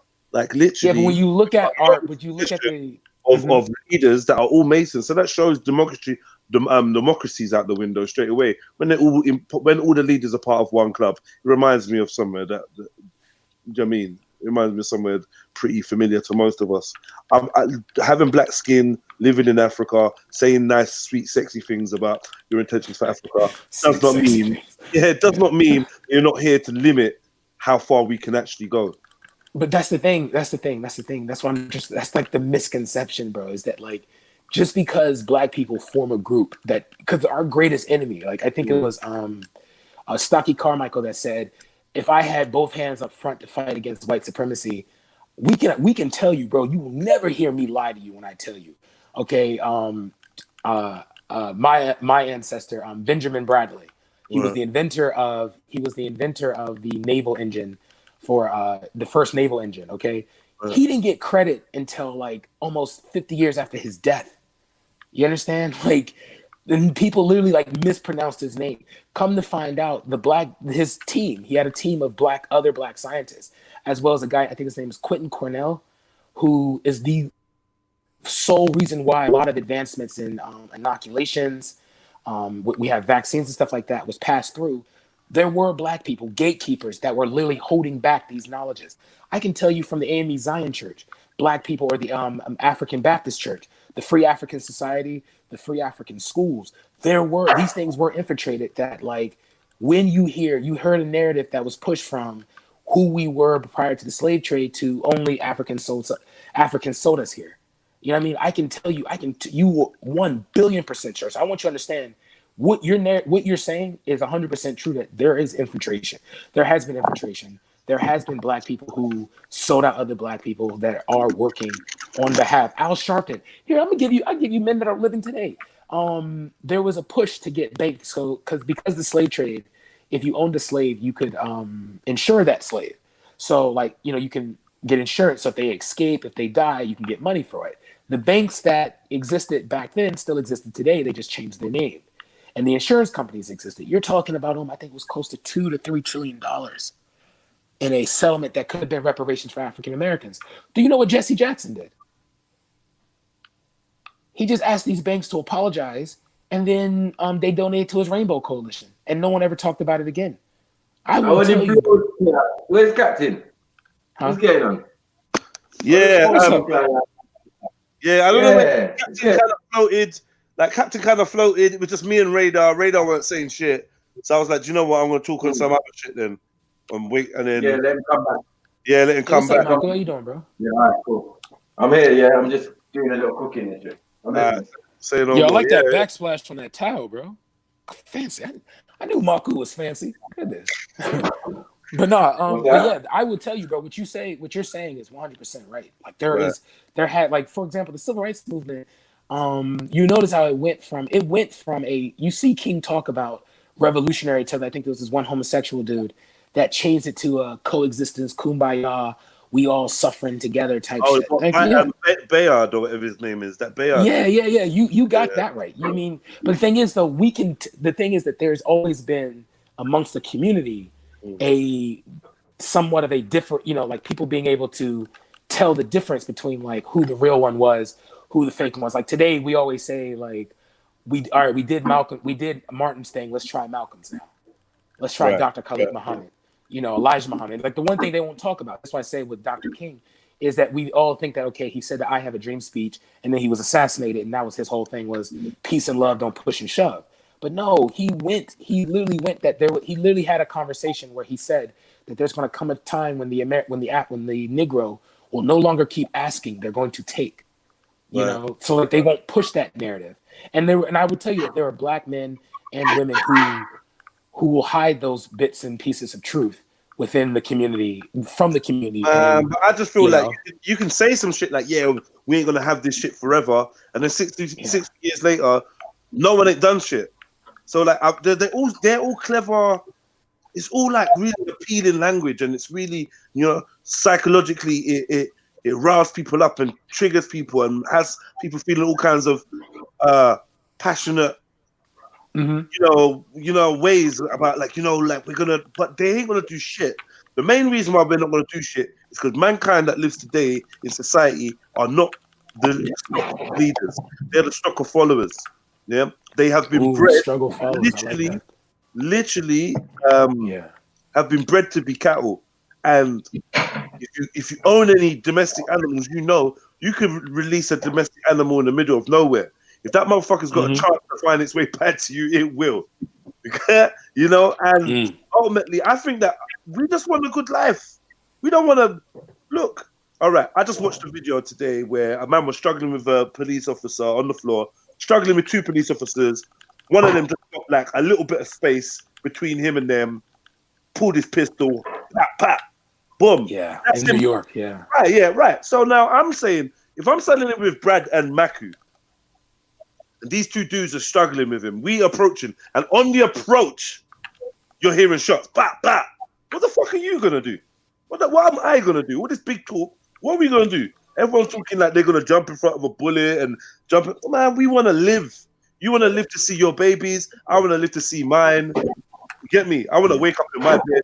You want to wake up in yours. And probably I am not the most secure person in society. Possibly I've got more potential to do what may be deemed as a revolutionary act. But I am still very aware of how much I love my creature comforts and the things that I will throw it away. But I'm thinking, for somebody that's more invested in society, somebody that, for instance, in England believes themselves to be English or a black British citizen, or has love for the Queen or love for the monarchy, or the, you know, is patriotic. Somebody that served in the war, that's got more. I don't know. You got somebody that's maybe got English family, white family in them, whatever, white auntie, something. They're gonna be even less likely than me to fucking ride out. Even less likely than me. And I'm somebody that's basically, I'm on the edge waiting for some shit. And then as soon as some shit starts kicking off, I'm like, whoa, whoa, whoa, whoa, whoa. Are they setting this up? Like you know what? If you look online right now, they show now in Dallas, they have like near like these like really artsy, nice scale buildings. They have like stacks of bricks now. They're exposing this on Instagram right now, where they have like these stacks of bricks for riots. So yeah, that is true. You know, that's what I'm saying. Like Jedi, there's nothing you said that I can't disagree with. You know, I want you to understand we're literally on the same side. It's just there's small misconceptions that I just don't want people to think that like black people form organizations all the time just so that we can, you know, be at the help of white people or be at the respect of, you know, I don't think people, that white people form a thing, but it's called controlled opposition, bro. It's not even, you know, it's just the way that things are. If we continue to play on this paradigm, we're going to keep getting tricked.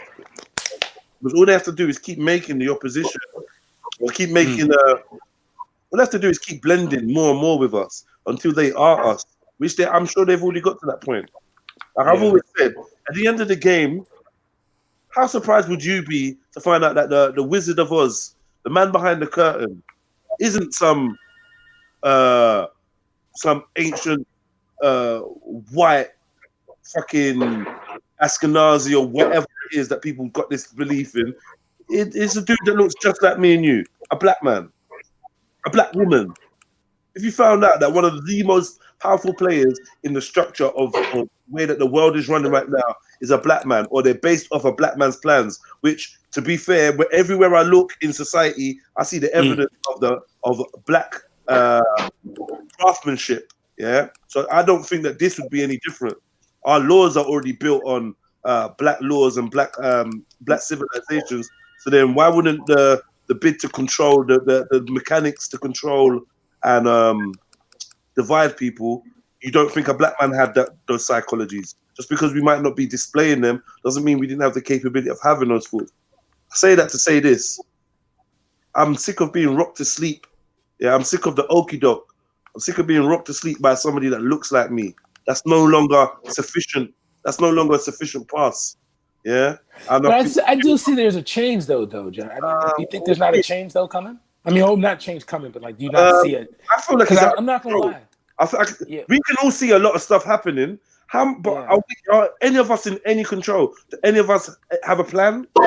Is there a plan? Is there a group? No, I'm not gonna fake with you. I'm not gonna fake with you, bro. Like, my only reason why I went down to DC because I have like a mobile office down there. So I didn't want it to get blown. I didn't want it to get burned down. So yeah, I ain't gonna lie.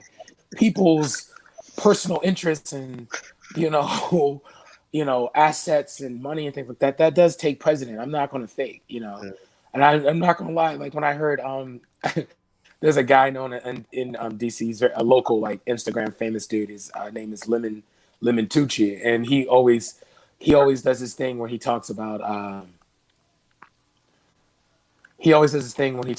like, all right, you see the protest downtown, let white people have this one, like, I'm not gonna lie to you, like there is a moment where you do think like, I don't want to just die for some random person, I mean, you do have that fear component, like you don't want to die in vain, you want your contribution to be recognized and given, you know what I mean?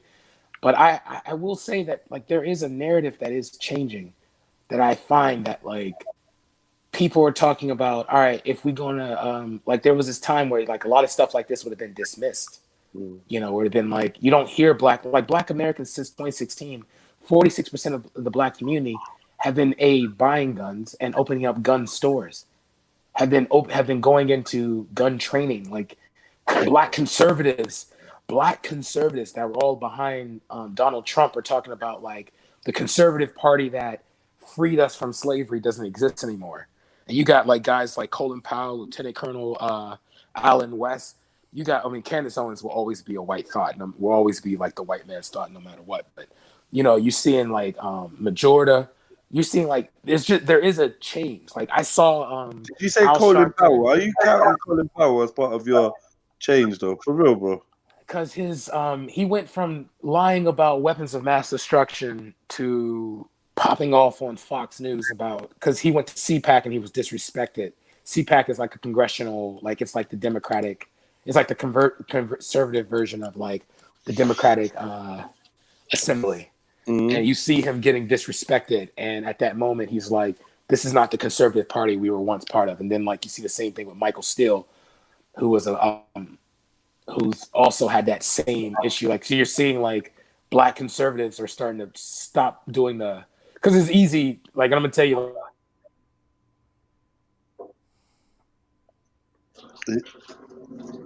Yo, DC, you cut out, Brad. We can't hear you. There's no audio coming from you right now, Brad. But bro, I ain't feeling this Colin Powell shit. I ain't feeling this Colin Powell shit. Yeah. Nah, man. Nah, I can't get jiggy with that. I can't get jiggy with known players. Once you stood with Bush. Like, what are we talking about? No. We need new characters. You hear me? We need a whole new roster. Don't bring anybody that's been before or anyone that's related to anyone that's been before. That's gonna be first requirement. None of your family could ever have run for office or nothing. You get me? You have to be fresh. You can't be related to nobody. Yeah. Then I might take you slightly seriously. Yeah, not Colin, not fucking Colin. You can't even pronounce your own name right. You go around telling everyone your name's Colin. Man, you know your mum didn't name you no damn Colin. It's Colin, bro. It's not Jamaican. He's Jamaican, isn't it? Yeah, I think he's Jamaican. Try to throw that us on us. Like, no. You can have him still. We're not accepting that one. Colin. Colin Powell, man. No. Yeah, man, just changed the mood though. Huh? Gone, yeah? No, I said Brad just changed the mood though. Yeah, I mean, to be fair, like big up to Brad's, yeah. To be fair, not much was being said before he jumped on. So then I was just like, you know what, I might as well just get into some realness. I came on to clown and ramp around. But I don't know, whatever. I rose me and Velly here at Captain for about half an hour, 45 minutes. Busting light jokes, intro jokes, get me. Intro. I don't know where he is now. Who? Rambo. I don't know where Rambo's going. Oh, yeah. Yo, can you hear me? Yeah, we can hear you now.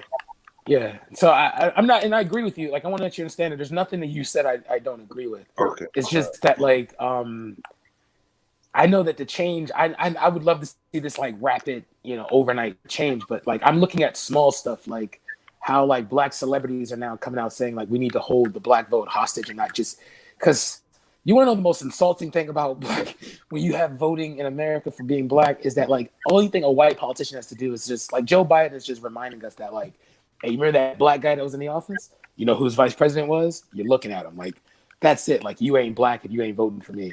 Or like Kamala Harris did this whole thing because me and her went to the same she went to Howard University like I did.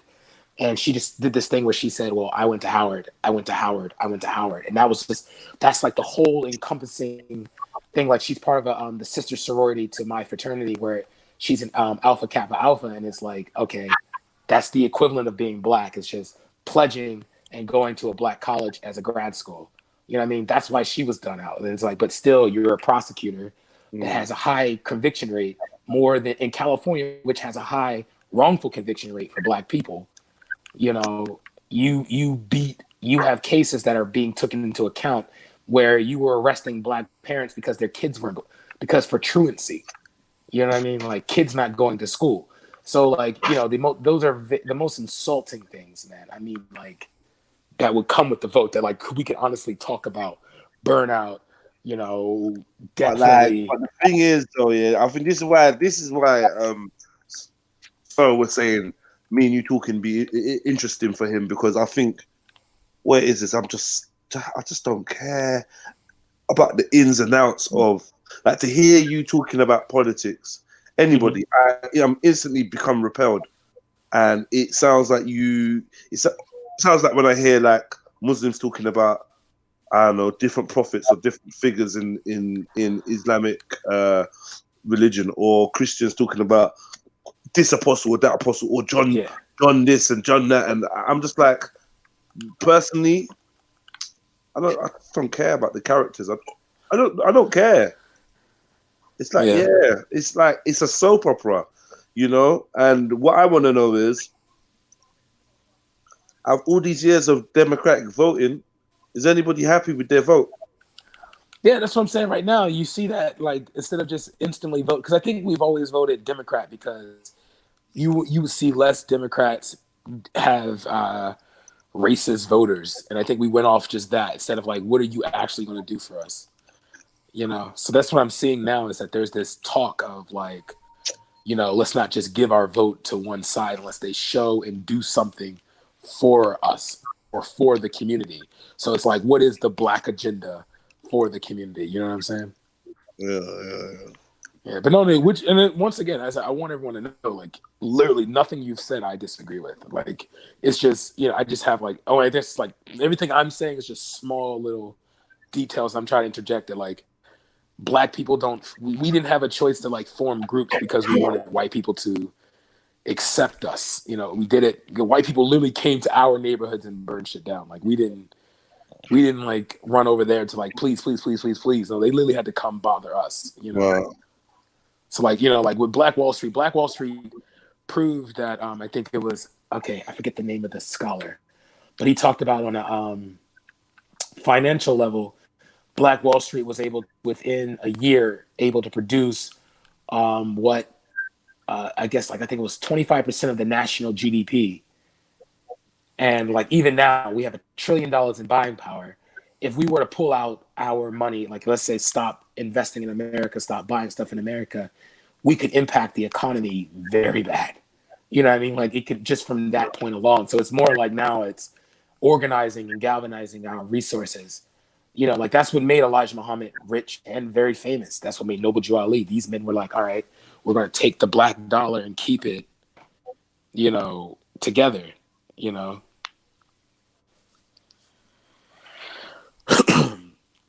But no, you what you say in this, I love the skeptic nature. Like I love this, like, you know, just because man says this, you know, doesn't mean that he means that. You know what I mean? Like I respect that part because that's the level of analytical thinking that you don't hear African Americans sometimes put in within to the various reasons of society. They'll just be like, so either you vote here or you just a sellout, you know, or either you do this or you're a sellout. Like I've seen people be called a sellout because they just don't agree with the narrative. Like if you agree with the Second Amendment, like for me, I'm a big proponent of the Second Amendment. I believe 45 to 52 million African Americans need to own AR-15, need to own Right, I several agree. pistols. I agree. You know what I mean? Need to have weapons of Yeah, like, yeah, yeah. I believe that. And I Yeah. can take you to circles where black women would look at me.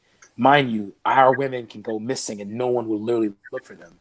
Our women will be caught up and have their organs removed and no one will say a damn thing. But it's like, there'll be some black women that'll be like, oh, well, you shouldn't be believing in that. You a sellout because you want everyone to have guns. Yeah, I'm a sellout because I want you to be able to protect yourself. Then so be it.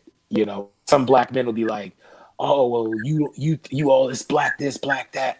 What about this guy over here? Or that white guy over there? Or, I'm like, bro, okay, that white guy, like they showed that the poorest, most uneducated white guy really just has to change his tone of speech, clean up his face, and could propel himself into American society 3 times as faster than the most educated black man. So it's like when I say when I talk about because I'm more of a black separatist in a sense, where it's like, I don't know if you know who Dr. Reggie is from Sinetta, but he has something known as the Black City Plan, where if you guys know something known as the New African Republic, and the intent was to move African Americans from Louisiana to Florida, and you just have us owning those votes, owning that society, where we had like at least 5 governors, a handful of senators, 10 senators, a handful of congressmen, that could really make our voice and our needs. And then if you control stuff on a state and local level, if the federal government says it sucks to be black, we don't want no one being black, you can't redline a whole state. You could redline a community where it's fragmented, where you have a group of black people in New York, a group of black people in West Virginia, a group of black people in Michigan. But if you have a full group of black people, 45 million black people owning like a region of America, you're talking about the swaying of national decisions that could change policies in a matter of 4 years. Like, the one thing I want people to realize, if you look at what President Trump was able to pull off, the man was able to dismantle 8 years of policy in under 8 years of policy in under a year. He was able to remove it, So it's like either we can fuss and we can fight about, oh, we need to accept this and we need to push that narrative. But the answers, when I say this, are fairly simple to us being able to pull ourselves out. And I know for the UK, I know you guys are like, we have like 14% backing us here. We're able to, and I know you guys are like, I think 2 to 3%. But even in that 2-3%, like, I think because of the lineage that you guys have there, where it's like, your ancestors and your relatives were brought there to better the country, and you can literally throw up in their faces like, yo, y'all weren't rebuilding this shit, so y'all needed us. You know what I mean? Like, even before that, you know what I mean? Like, y'all weren't doing this shit, y'all needed us. We saved your economy. I feel that is to be the thing, that if you do the color thing first and then do the integration, where it's like, all right, fine, let the Arabs come in, then we'll let the Pakistanis come in. You know what I mean? Like that, that could be the thing. But I do believe that the one thing I'm getting tired of seeing for myself is seeing, like, soon as we start talking about like black first, then it's like, but, I grew up with this brother over here, I grew up with that brother over there. This is my friends here, this is my friends there. You know what I mean? Or like, oh, well, this group was formed just so that this could be, you know what I mean? Like that's where I'm stuck at. You know what I mean? That's where I'm just like, we need to move on from,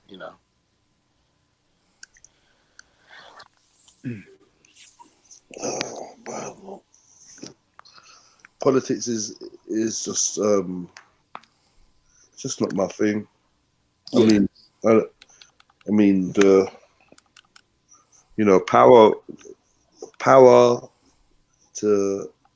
Yeah, but Jedi, I think you don't understand your position within politics, though. No, like, I don't have a position. No, you are a community leader, though. Is gang not a community organization? Yeah, I'm not a community. You're guiding the next generation, though. So if anything, we all are. I'm a dad. I'm a father. Yeah. That's what I'm saying. I'm a member of society. I live next to people, but that's not politics. But what I'm saying is, what you do can be leveled within politics.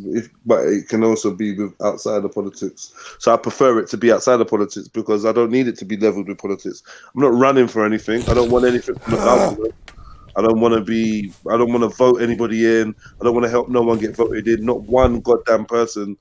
I'm not here to uphold the political system or the democratic voting system or any of it.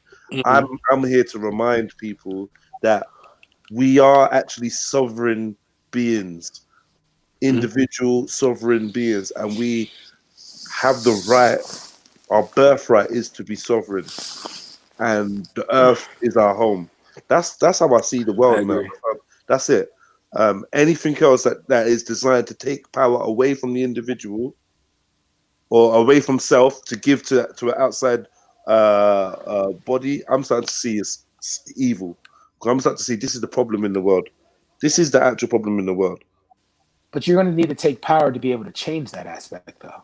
Say that again. Like you're going to have to take power to change that aspect, though.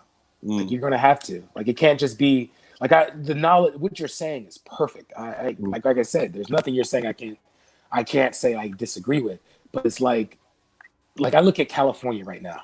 All right, the African American community in California has been persecuted for so long, and it's like their numbers, more and more African Americans are leaving the area, are moving to the East Coast, moving to the South, and things like that. And it's just the ones that stay, it just keeps getting worse and worse and worse and worse and worse. Okay, there has to be a power move within that community in California to change that area, so that they would have to take some degree of power. If it means that the Black community in California leaves and they move to the South, or they move to an area where they have dominance at, so be it.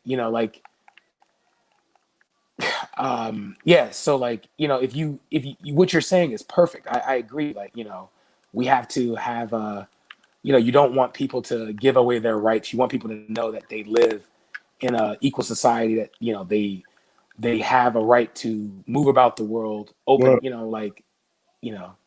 But you have to take power from the people who are preventing that. You can't just sit. I mean, that's why I say what you do, what gang is, could be you're guiding the next generation. And the younger kids, what I'm seeing, this generation isn't like, I was born in the 90s. The 90s kids, we were still rimming off the, hey, let's not put, peace and love, don't push and shove type bullshit. You know what I mean? The kumbayaism.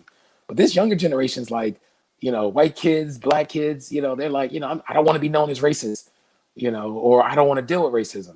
Like these are young kids, popping off in these riots. These are people getting pissed off. You know what I mean? So I'm saying that what you do could be very powerful in controlling the vote, because young voters will, group of 18-year-olds will always become that, or 18. I don't know what the voting age in the UK is, but I know for 18 to 25 in America, that voting class is always powerful and can really decide and change the shift of the vote. That's what I'm saying. I think with your stance in politics, respect it, but I really think you should re-examine your impact on what you could really, what you want to achieve. You could really achieve it. You know what I mean? Yeah, I hear you.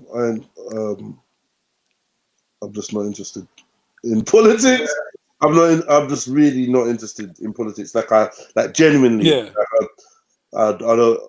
It sounds like at some point I'll be asking somebody to vote for me or some shit, and I've got no intention. Or vote for that guy. I've known him for 10 years, and he's a good guy. Thing, though. You already have a skeptic view of politics. You have a view. You have a very skeptic view. As long as you never change that. My skeptic view of politics is just the experience. Yeah. So if I was, let's say me, I never, the way you grew up and the things you probably went through in your life, I probably never experienced. So if I try to come to you and be like, oh, I have a better way and I know how to fix your communities, never knowing what goes on in your communities, your skeptic view could be like, yo, don't listen to that guy. He's full of shit. Let's find a guy that would know what we're talking about. You know what I mean? Or my view would be, why am I waiting for somebody to fix my community? Why am I not fixing my community? Well, I'm just saying in the regards of like the funding, you know, you would want someone to represent because I think it was like our problem though. Like this is our problem, Brad. Like in England, our problem is we was looking for somebody to advocate for us. We was looking for a spokesman. Always looking for somebody more intelligent or stronger or smart or whatever, more capable of fighting on our behalf. And that's like that whole syndrome again of giving power to something external. We not trained to sort our own problems over here, Brad. And this is our problem. And I think this is the curse of not only black people, but the working class. Do you know what I mean? Around the world. We're no longer sovereign. We are actually wards of the state. We are actually the children suckling from the teat of the jackal. And I think this is why we feel so strange and why things are not working the way they should do, because we're going totally against nature, like as in nature's laws, and then we're going against our own natures, our DNA, and our own history, our own what do you want to call it, epigenetic memory, whatever you want to call it. The way we're living is wrong. We in the cage, we know we're in the cage. A tiny part of us is saying, why are you still trying to get comfortable in the cage? And the rest of it is madness. You can have it's because of how your political, you can have a sky dweller, a fucking Patek watch. You can have, like, do you know what I mean? You could have whatever, a multiplex, duplex, mansion, condo type thing, blah blah blah. But we ultimately are not free when a man's neck is being kneeled on. Do you know what I mean? Like, and he's just staring in the camera. We know something's wrong with this society, but we keep trying to integrate in it. Yeah, we talk about Martin Luther King. We talk about his hidden 2 years. We talk about him forming ties with Pan-African leaders. We talk about him saying that, you know, he fears he's integrated us into a burning house. We know about all of this, but yet 10 years later, we still trying to get voted for. 10 years later, you know, 20 years later, or however many years, they still did another million man march just to show you that we ain't fucking moved on. Yeah. You know, and this is what I'm just afraid of. It's going to be lots of waxing lyrical, lots of high hopes and stuff like that, lots of integrating into the system to change it from the inside out. And then in 50 years' time, we're going to be turning around looking, saying, and they'll be looking at me and you like we're Al Sharpton and Jesse Jackson. But look at these dudes. Like, you know, they didn't do shit for the black community. They just came in and, you know, they just came. No. Hey, you know that's a comedy skit right there, right? Jedi in the future as Al Sharpton. Talking all this shit right now, and then he become Al Sharpton or Jesse Jackson. That's what happens, though. Right? Generally, you just start assimilating, and then you probably get to the point where there's big checks, there's big differences you can make, but it means that you're gonna have to file your teeth down. Yeah, but that's where I think because of the difference in our political systems in regards to like when I was talking about how like we can, like, black people here in America, we could control states. If we were to take over a state politically, it would be ours. You know, like I think I'm gonna say it's California, and I'm gonna say, and I love Solo, can correct me, I think it's Florida too, where there's sanctuary states where illegal immigrants can go there, and it'll be easier for them to get into those states and stay there if they ever get caught. You know, in America, they won't get deported from these states. Whereas if they were like Michigan or West Virginia, they'll be gone quicker. Yeah. Once like an immigrant touches land here, they're good. Like Cubans, Haitians, Jamaicans type shit. Yeah. Kind of really. See, that is to help a particular group of people from a particular situation. So I learned earlier, I think it was from national rationalism or racialism, that if you that in the UK you guys don't have that kind of power. Like the mayor of London can't, if the federal government says, "Oh hey, no one's allowed to come out," the mayor of London can say, "Well, everyone who lives in London can come outside." You know what I mean? Like I learned that that's something you guys don't have. So I understand where you know, politically, you know, I can see where we're seeing this very differently.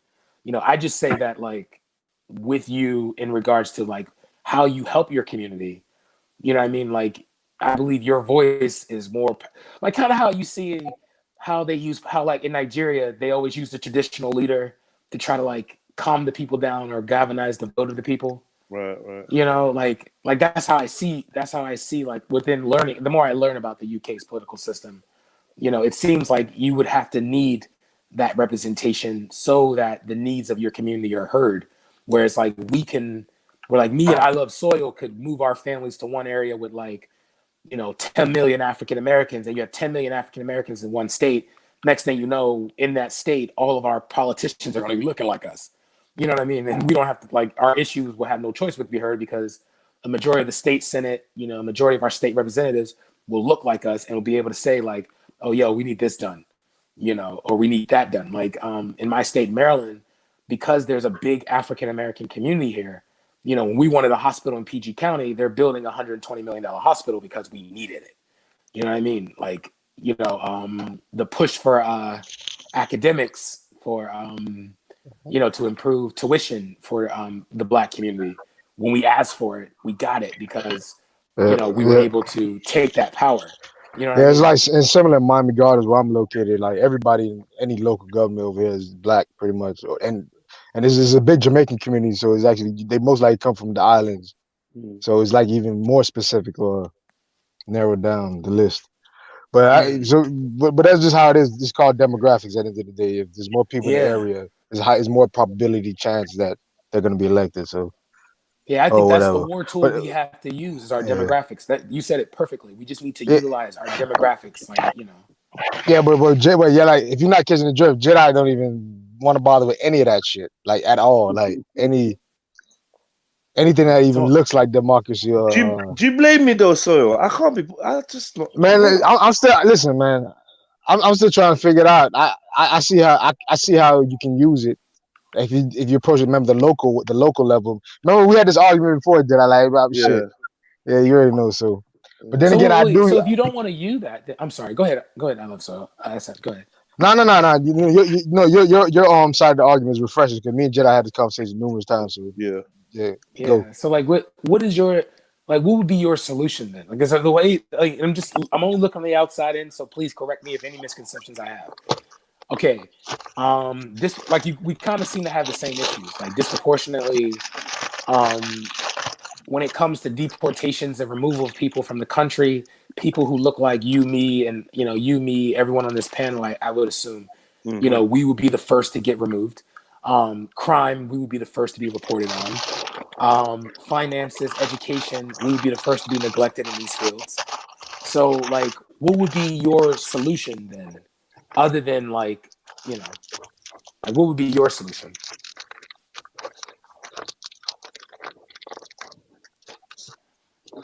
Soil. No, I think. He's talking to me. Yeah. Oh, what would be my solution? Shit. No, I was talking to Jedi. I'm about to say, because I'm kind of, Because I don't know if I Love Soul. I mean, what do you? I Love Soul. Do you? I mean, I don't know if you. No, I remember. I've always told Jedi about like taking local government first. Like I'm big on local government. I actually seen it over here, and we allow fellas to vote in Florida based on pretty much the Black community demanding that. So I actually seen it work. We had that. If you in Pennsylvania, you saw that they had a group of representatives out in Allentown, where if you don't commit a crime 2 years after release, your record would be automatically expunged if it's not a sexual crime or a violent crime. And these things are game breakers over here. If fellas can vote now in Florida, it might become a Democratic state soon. Who knows? You know what I'm saying? It's that type. But then again, Jedi will say, but this is how I love Jedi. Jedi will say that we fall back to the Democrat Republican paradigm. But hopefully, I think you can iron out the interest. It's about interest, really. Can I ask you a question? Michael. Big up, Michael, man. Have Black people always had the capacity to vote in every state? Shit, bro. Not. And actually, in 1965, in certain southern states, there were still restrictions for Black people voting since 1965. Remember that? Yeah. Like my mom is 1967. She was born, so 2 years after, they still had restrictions of voting at that time. So all the way up to Obama, because Obama's when they locked everyone down. Yes, because people who didn't vote before actually got up and went and registered themselves. Yeah. Is that not true? Shit, hey, I don't really Yeah, know. they, All I remember is Wait, Diddy what do you mean? vote and I'm sorry. died. Say Pretty the much. question again. Say the question again. I'm sorry. you know, like it was significant that when Obama went into power, innit, you needed the black vote. That's right. So Black, now the black vote as well. Obama as well as Clinton had the highest turnout for black people. Yes, you're right. 100%. Right. And that means you're registered, because once your thing, because a lot of people weren't registered to vote, but because of this particular Obama thing now, do you get me? When you get in the percentage of non-voters, which is a lot, but they won't tell us that. Do you get what I'm saying? Yeah. And the fact that some states didn't allow black people to vote. The college vote was more important than the black vote. Yeah, and there also some, get we still deal with what's known as voting suppression, especially in like I love Soils in Florida, so he can literally tell you better than me that like they literally look at the black vote and be like, yeah, chuck this out. They'll literally Like you know, really, but like I said, 1965 was the end of most southern states voting restrictions. Yeah. 1965. They wanted black people to read the whole Constitution and shit, like learn it by like the hand. ID and, law, the ID yeah, like law, it's stupid, some stupid shit. Not even white people know that shit. Yeah. Are you guys generally Democrats or Republicans? Which one? Me, I'm an independent. Yeah, I vote on interest. Whoever satisfies my interests, I like. Yeah. No, I mean, I'm talking about you guys. Actually, I'm talking about the people, your people. Oh, around Democrat, you, like what the 90%, vote, like black 90, people, high black 90s people are mainly Democrat. Yeah, high 90s. Yeah. And then the We're funny able to thing actually about that isolate is, our conservatives into a group. That's how it many hasn't always Democrats been we like have. that. No, it was always It been hasn't always conservative. been like that, has it? It was mainly conservative. We always voted conservative at a time. Yeah, they switched. So there was a time. There was a time that black people were Republican. Yes. Definitely. It was like LBJ. After LBJ, that's when everyone went Democrat. Because there was that town, innit? Wilmington, there was that town with that kind of idea. Yeah, Wilmington, North Carolina. Yeah. Right. Yeah, it's Wilmington, North Carolina. I know what you're talking about. Yeah. So there, I was thinking wrong, and it was a significant in that video that the black people were the Republican. Yeah, they weren't the Democrat. And it started our love for the like. I guess you say our connection to the Republicans obviously started with Lincoln, and went from Lincoln to. Well, it makes sense because obviously the original republic who want to make a republic are the people who already lived in, the people who already give it structure. So they're the Masons, they're the Moors. You get what I'm saying? So John Hanson setting up the structure would have been black orientated or Native American. Yes. Hey, Michael, you said, I just want to ask you, sorry, this is interjecting. This is kind of a different topic, but since we have Brad on the panel, Brad, you're a traveler, right? Huh? You're a traveler, right? Yeah.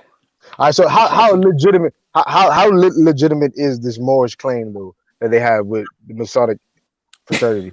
Okay, so the Moors have their own Masonic lodge, and they just really took it off the Prince Hall. They're known as 4-letter Masons. So it's more like 4-letter Masons and Shriners. They're not like they just the goal is like there's because you know like the Moors they writ their own Quran, the 7-circle Quran. So they writ their own. Yeah. So it's like they have like their own. It's like they're. But you guys see them as brothers though? Oh yeah.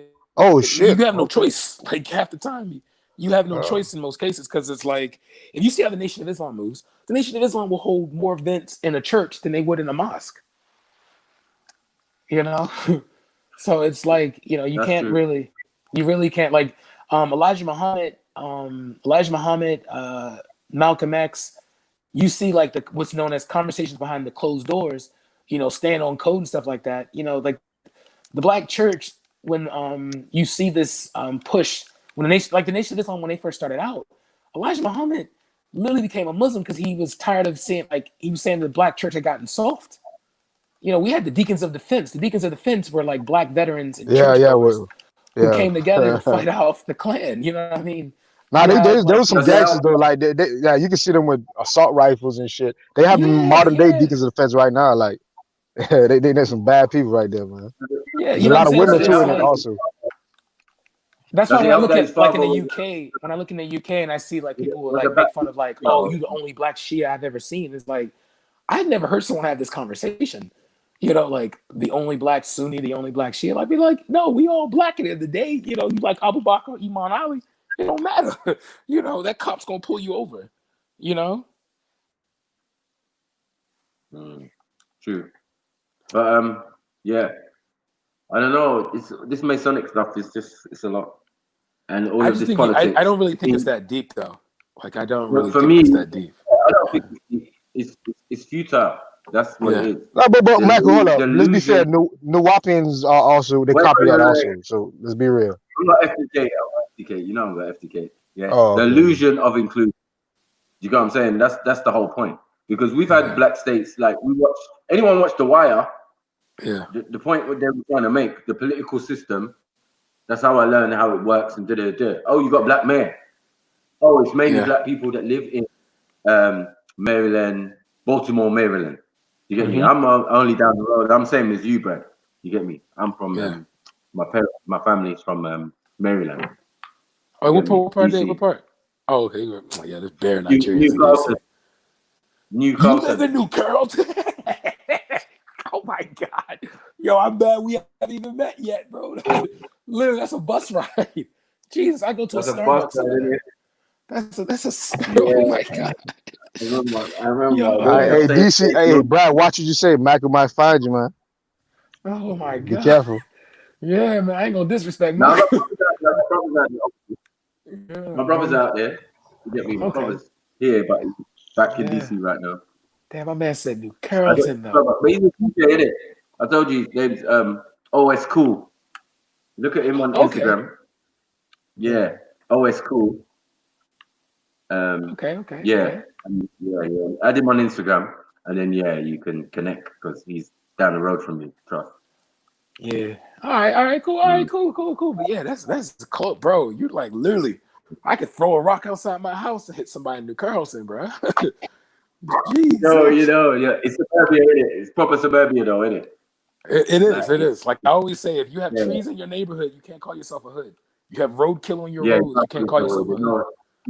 No, but it's a little bit like boys in the hood.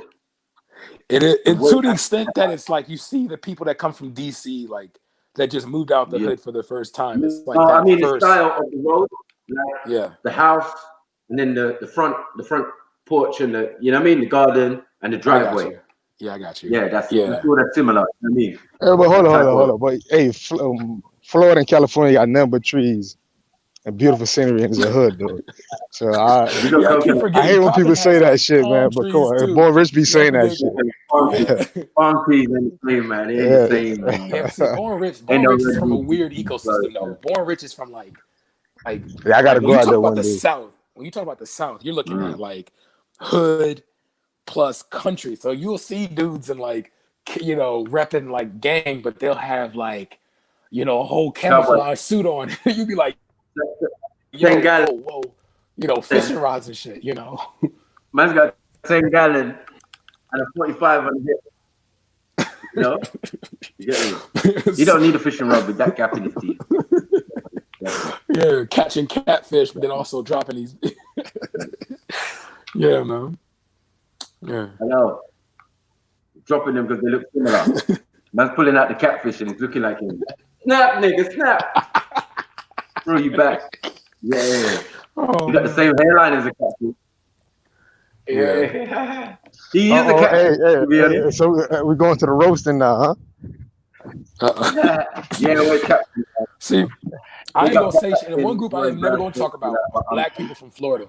I'm never gonna talk about black people from Florida because there's like legit active Klan chapters that like have like parties, and you will see policemen taking off their badge and attending these. No. Listen, bro. Up north, they got the prisons. We need the prisons, right? Over here in Florida, bro. Some of them cities like 98% like white. Most of them up there, like above Tampa. Like we pass Orlando, going to past Tampa, up north, further up.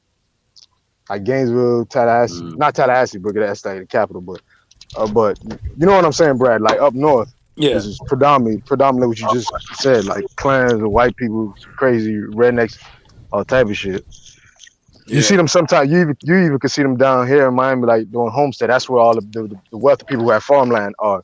So they're predominantly Caucasians down there, or Spanish people. Yeah, I've seen but some citrus farms that guys wouldn't work with me because of my skin. Yeah. because there's the big boy leagues down there, man. It's it's expensive down there, homeland to for like an acre because the real estate property. So and people who have land down there, they're millionaires like times over. So looking at Hey, can you, I ask you though? I love soil though. On your skill, could you survey a land and say like this is? You have that kind of knowledge to be able to survey. Like, if I were to like, let's say I come to like, and I'm speaking like off because I don't really know Florida like that. So let's say I was in Key West or something. you talking about like a soil survey? You like you talking about like see if the land is You know what I'm talking about. Yeah, you got it. but I would need like the technical tools for that. But you wouldn't even need. The NRCS does that quite cheap, really. Or you can actually look at the database and just it's called pretty much it's ArcGIS. You're familiar with that, right? I've never when I tell you because I usually do it because my farming is more like indoors and soilless. I've been trying. I don't. All right, so like this. I used to make maps where anybody like you can or you call the NRCS and we could like you can actually look at the soil survey of the area, what type of soil type it is. So you'll then figure out what type of agriculture amendments you probably would need, like how much water you need and all that other stuff. But yeah, you could. But I'm talking about for soil surveys. I couldn't get. You would have to talk go to talk to agronomists if you want to figure out like the plant nutrient requirements and all that. But if you're just talking about the land strictly, you usually go to NRCS and just get that information. Like soil surveys are quite easy to do and they already have the information there, so you really wouldn't need to pay somebody to go out there. Because I'm trying to make a crew. Like my goal for 2021 and 2022 is all right. So you know how like the Amazon is burning, right? They're torching the Amazon right now. Gotcha. And there's like thousands of hectares worth of land that's being up for sale in Brazil, and I'm trying to get a crew together. And it's like we go down there, buy up a couple of 100 hectares, and I'm talking like a field of like oranges. Listen. If you got the money, I'm down, man. Just make sure you ain't with the fuckers. Yeah. I'm about my business. No. I'm not. I'm the whole goal I would need is just like, see, for me, I'd rather surround myself with people that know what they're talking about because I don't really know soil-based, agriculture. I'm not a professional in that. Like I learned, like when I tell you, I learned hydroponics primarily from YouTube, and I got like certifications, from like. Damn, I gotta holler at you, man. Listen, I gotta holler. I got an aquaponics bit. Like I'm not even gonna lie to you. The one guy who came to fix my AC, we both was talking for like hours because we both had an idea to come up with like aquaponics business. I fucked up, but I know you. Listen, if you're in that field, man, we definitely gotta talk. I got you. Aquaponics. You do hydroponics, but do you aquaponics? No, aquaponics. Have you ever tried that? Okay, so the thing about aquaponics, the difference between aquaponics and hydroponics is hydroponics. Hydroponics, it doesn't require fish. There's not a fish to it. Aquaponics has fish to it, or just fish farming. The aquaponics is the fish farming part that requires hydroponics. So it's like when you need to filter out your water, like when you need to filter out your water, you just simply feed those nutrients to the plants. That's it. And then you just like. I know what it is. I know what it is, man. Yeah, of course, man. Come on now. Yeah. I'm saying, have you ever tried implementing that in the? I don't know if I actually want to figure out the yields, like how much yields can you achieve with that versus aquaponics. So I actually want to move into that field, but I don't know which one to do. Yeah. Okay. I would tell you go aquaponics because of where you live and the temperature of Florida. Like how cold would you say it gets in Florida? Oh, come on, man! Like we don't have winters no more. Really, it's only like 2-3 weeks max cold. And I know you have like a Caribbean connection, right? Like you're Jamaican, correct? Yeah. Okay, so I would tell you, warm water. You could. It depends on your facilities, because bro, where do we start, bro? Man, listen. People gonna drop off. We'll talk eventually somewhere else, I guess. Yeah, I ain't trying to bore everybody out. You can do up to 100,000 fish, like each crop, bro. And I'm talking like, you just do the math yourself. 100,000 fish, and that's just you, mind you. That's just you managing that. All right, 100,000 fish, $4 a fish. And it depends on what you want to do. Like if I say do it, I would tell you to do like how much square feet we talking about? Like how much square feet we talking about to get that 100,000? See, I would say the smart thing would be to do a like a filtered out like you do nets and look at like God, I forget the name of it, an Olympian style pool. Like you get one, yeah. I would say about 50,000 square feet, maybe. But see, the thing is, though, bro. Yeah, hey, but Brad, bro, listen, I got you. I really don't want to bore these I'm fuckers sorry, here, my man. brain's Trust already me. open to it. I don't want to. Yeah, man. Like, yeah. I'm already in thinking mode because the thing. I would just say this: the thing about it is that like the numbers I give you, you would most likely take those numbers, and because of like, you could probably take like a 3-story building and do like 3 times as much, because all you would need to do, because Florida has such good weather, you probably wouldn't even need to use the building primarily for the fish. You could probably just use like, I've seen people convert like a simple like 2-storied office park, you know what I mean, like with the hollow out ceilings and shit like that, and they just simply pushing pipes through, and you would see like the top floor be straight fish, and then the bottom floor being the produce, and then like they just take it and they flip, and they just pumping the water back upstairs, and it's just like a recycle event. You know what I mean? Yeah. Listen, bro. Listen, bro. If we're talking about climate change and all this energy talk, like this is the future we talking about. Like, bro, maximizing sustainable agriculture. That's the key. Yeah, like I took courses on that already, so I'm quite familiar with it. But yeah, that's the future right now. But man, shit, Jedi's gone, man. But you guys want to talk back with a roast of Rambo, or you want to get back to the this whole discussion about I thought that's why I came politics. on to roast Rambo, like it's his birthday and whatnot, Yeah, man. Yeah, we definitely got to talk because you know more about Florida than me, and I'm tired of Maryland. It sucks because we got winter, bro, and when we get a winter, it's like, fuck your winter crop. Bro, I can't go nowhere with winter, man. I'm too addicted to the Caribbean lifestyle, like the Caribbean climate. Man, I hate the cold, I'm starting man. to love it too, man. I'm starting to get like, I'm like, I was looking in, I was in St. Lucia, and I was sitting there like, I was like, I need this forever, bro. Like, I need this forever, bro. Like, my sister went to medical school in Curacao, and we were there, and it was like bare buildings we could have used. That's the only thing I hate. That's the one thing you would hate about hydroponics and aquaponics here, is that you can't walk. You will walk into any room and be like, "Oh, I can do vertical here.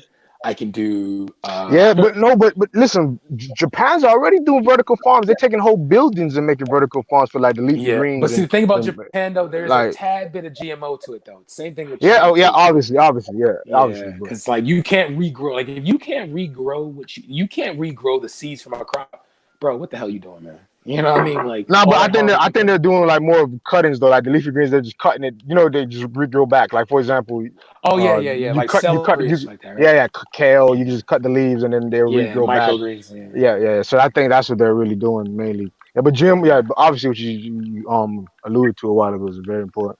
Yeah. Like China, what China's doing, bro, is ungodly on a heavy level, man. Like I mean that it's ungodly. Like they have this thing where they're converting the Gobi Desert, their desert, to like green life, and they're using this plant-based liner that allows like it converts sand to soil, but it is not natural in the sense that the seeds that they use cannot be reused. And I'm thinking like, what's the point? Like I would want to do it organically, where it's like, like because one thing I've done is because I have a friend that he's in chicken farming, and all he does is go to local grocery stores and take compost, like just take the food. No, listen. Let me tell you how crazy Miami is. I tried to do that. I went to Bravo, Publix, all these. Man, there's so many. That's why I got to get into this local government stuff, because there's so many fucking red tape. I can't even get the shit that they throwing away in the garbage. I said I get a truck, pick it up, and I compost it down, and blah blah blah. I want to make compost, but they're gonna throw it out anyway. So I'm trying to collect it. You got to get approval by the fucking, I think, the city, because it's like by law they have to dump it. Pretty much they could get sued for some reason for some reason or whatever. So you have to get like some legal help to even get the compost and all that. Quality of food. It's like if the quality of food isn't up to up, and it's like the food's not biodegradable.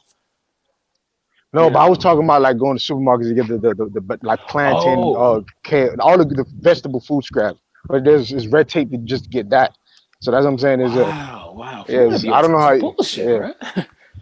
Yeah, Florida be on some bullshit with that, bro. You would think that is the one thing. I don't know if it's Florida itself, but I might be just Miami-Dade because, for example, Florida got opened up like last week, and Miami-Dade just opened up this week. So you know what I'm saying? It's different. You already know the counties can do stuff a little different from the state, obviously. Yeah.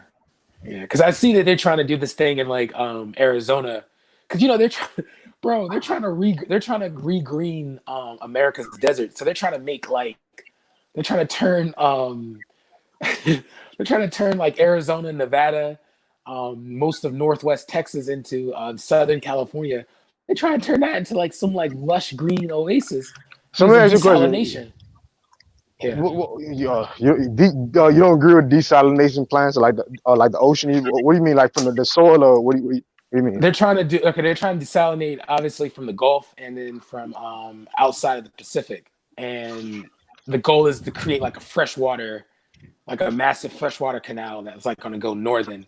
And the thing that I hate about it is that like, okay, if you don't properly get rid of the brine, like the straight up like sodium, and you just dump it on our shores, you might as well just like give everybody poison, because you're just going to kill it in a matter of 10 years. That's why when I look at what they're doing in Brazil. Yeah, like when you look at what they're doing in Brazil, burning and torching, if you industrial farming, like if you go industrial farming in Brazil, that soil's going to be dead, bro. And I mean, you probably know better than me, but I've seen industrial farming will destroy an ecosystem, bro. Like I think permaculture may be, something that I would push for, like industrial permaculture, but I don't think that's possible. No, it's everything you just said. Like, for example, it's pretty much industrial agriculture is getting hit by multiple angles. First off, you got what you just said, sodium, the salt buildup. All these fertilizers are salts. Most people know that salts are just a heavy a metal and a non-metal bonding together, and that's the salt. And most fertilizers just non-metals and metals together, so they're a salt. But you have that salt problems in the soil. You have pretty much water problems. You also have the soil structures getting broken up because of tillage. Industrial agriculture over tillage. They use too much tillage of machines like tractors and so on and so forth, tillers. Because normally in sustainable agriculture or transitional agriculture, which is changed from conventional to sustainable, they're actually you do reduced tillage practices. The NRCS, I actually work for them, so I quite know all the programs they offer. So they offer a bunch of like programs like to reduce tillage, to improve the soil structure. So the soil structure is getting destroyed. Like I said, the salts, you have the drought problems, and also you have the lack of biodiversity. Really, the different who's that? Yo. I'm seeing videos and a man talking about they just broke into the White House and stuff. Oh, get out of here, man! Get out of here! Get out of here! Nah. This that's true. Nah. That happens. You already know it's fake news, bro. Trust me. Yeah, bro. Yeah. Okay. So Ohio State House. Yeah. Oh, Ohio State. I'm about to say the White House. You get shot before you even. Bro. Literally, they have a whole. That's like Area 51 right there. Are you crazy? Yeah, bro. I was like, how come you like never? They'll bomb the city before that happens, man. Yeah, fighters.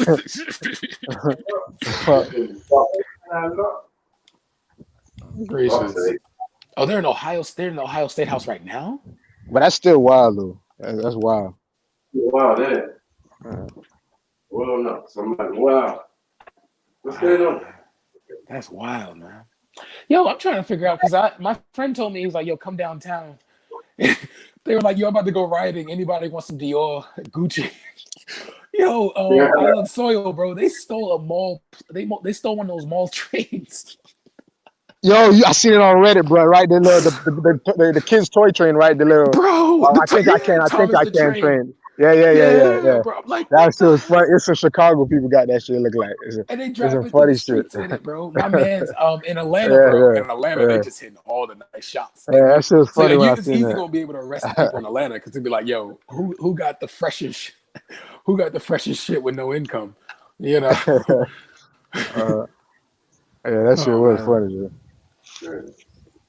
Oh, God, I'm telling people, man, it's wild over here, man. I just think, over here is just wild. Yeah, it's fucking wild over here, man. About time though. It's going, but Marco, I think though, this is my conspiracy theory in regards to this rioting plus the COVID. This is how they're going to end this will maybe make me think the COVID thing may not been all up and up, because it's like where's the concern for public health? I have not heard anything about like rioting and things facts, like that. bro. Facts. Well, how come we, people aren't thinking? I haven't heard nothing about COVID. All I heard about the riots. It's just the next story, the next news story that keep you entertained. Remember this is how they did it with Ebola.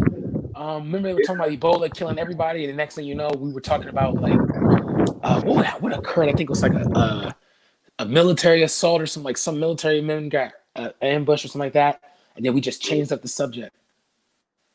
So yeah, because they're still talking about Mitch McConnell talked about the stimulus bill being the last one. So it's like, all right, so if you're no longer going to be funding people or giving out checks,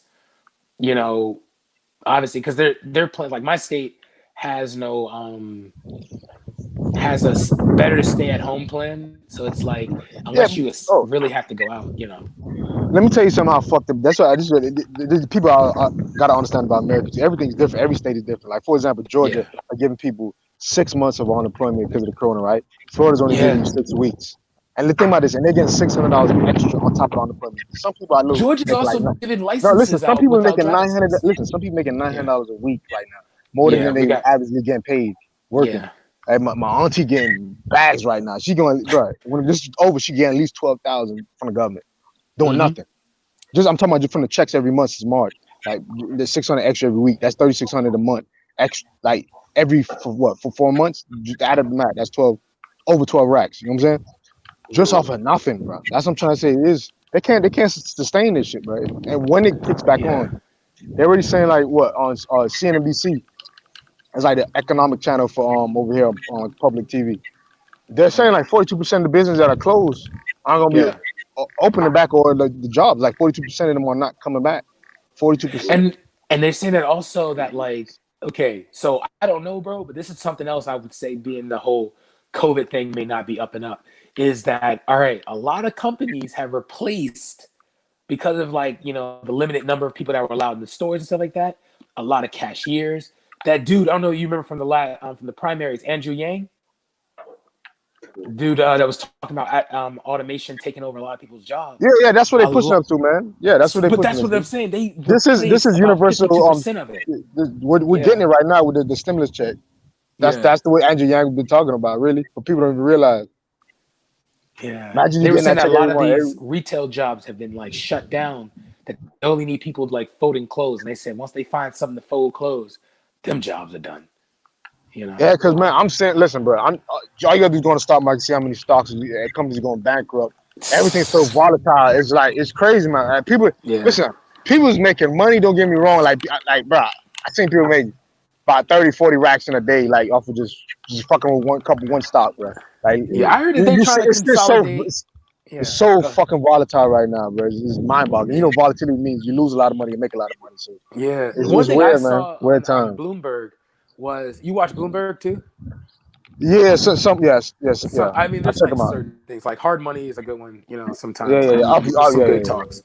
But there's some times when he heard it, there was like talks of most retailers are talking about consolidating with retailers, FedEx, UPS, and the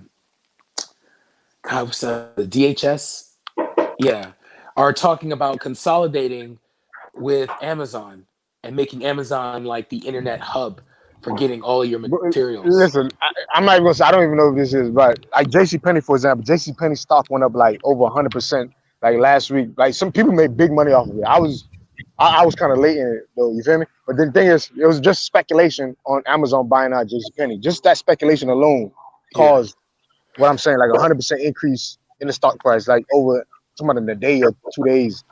And so you was right, man. Like a lot of these companies, you read the news, they're gonna get bought out.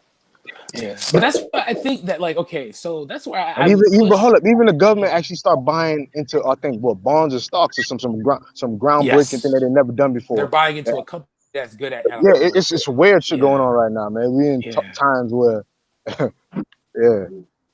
saw this thing where they were talking about creating a program that would they're giving out grants to companies that can invest in those like self-checkout services at retailers, as well as they're talking about that they say by 2025 or 2022 that the cashier that you see, you won't be seeing like the human cashier anymore. It'll just be lines of like automated services because you be able. Home Depot's doing it right now where they're able to put like they're able to put like 20 of them in one section.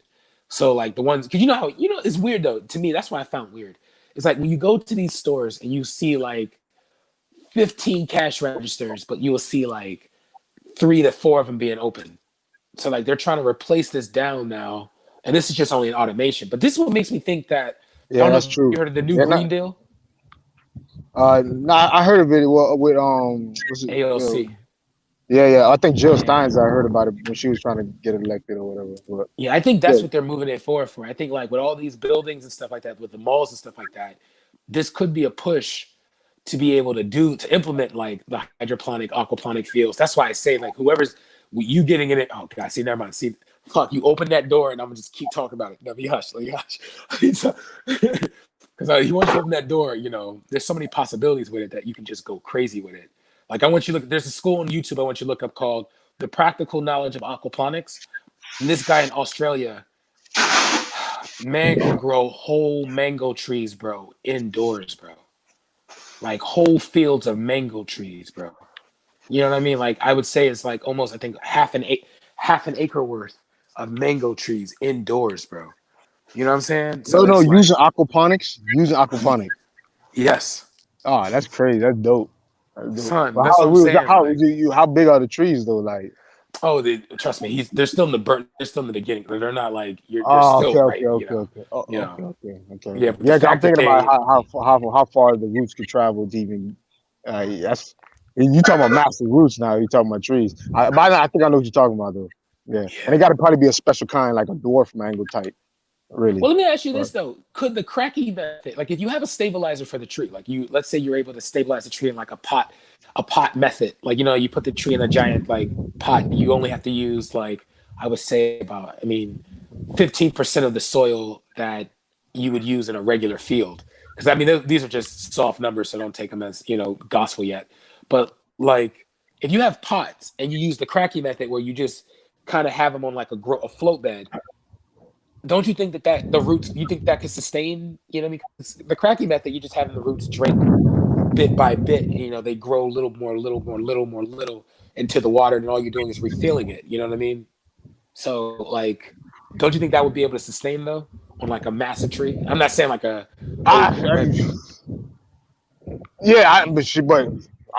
you know how mango trees, the size of them, right?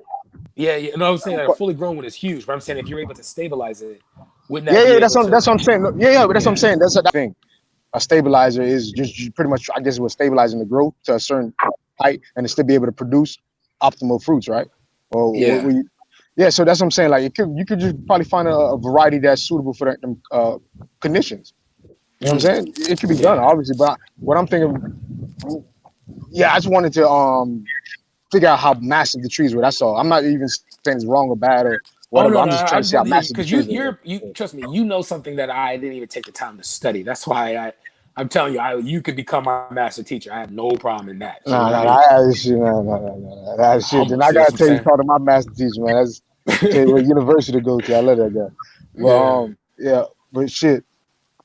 Yeah, man, it's interesting, man. It's very interesting, man. Very shit. So that's Ultra. So what's Rambo, man? Yeah, I was just about to say, I thought we was meant to be roasting old man. I don't know, man. I guess he didn't want the roast today, man. No, I think it happened earlier, too. Nah. Never happened. Okay, hasn't happened yet? Hey, Soil, where you been, man? What do you mean? Where you been, man? I was over there on Valley, man, but you were just muted, so I think they took you off. When? Today? I was over there. Yeah, you was on days ago. Nah, today too. Yeah. Brad, we remember we was just talking to the national races. That's right. Yeah. You feeling better, Ultra? You feeling better? Yeah, you're supposed to. I won't lie to you. I'm having a good day.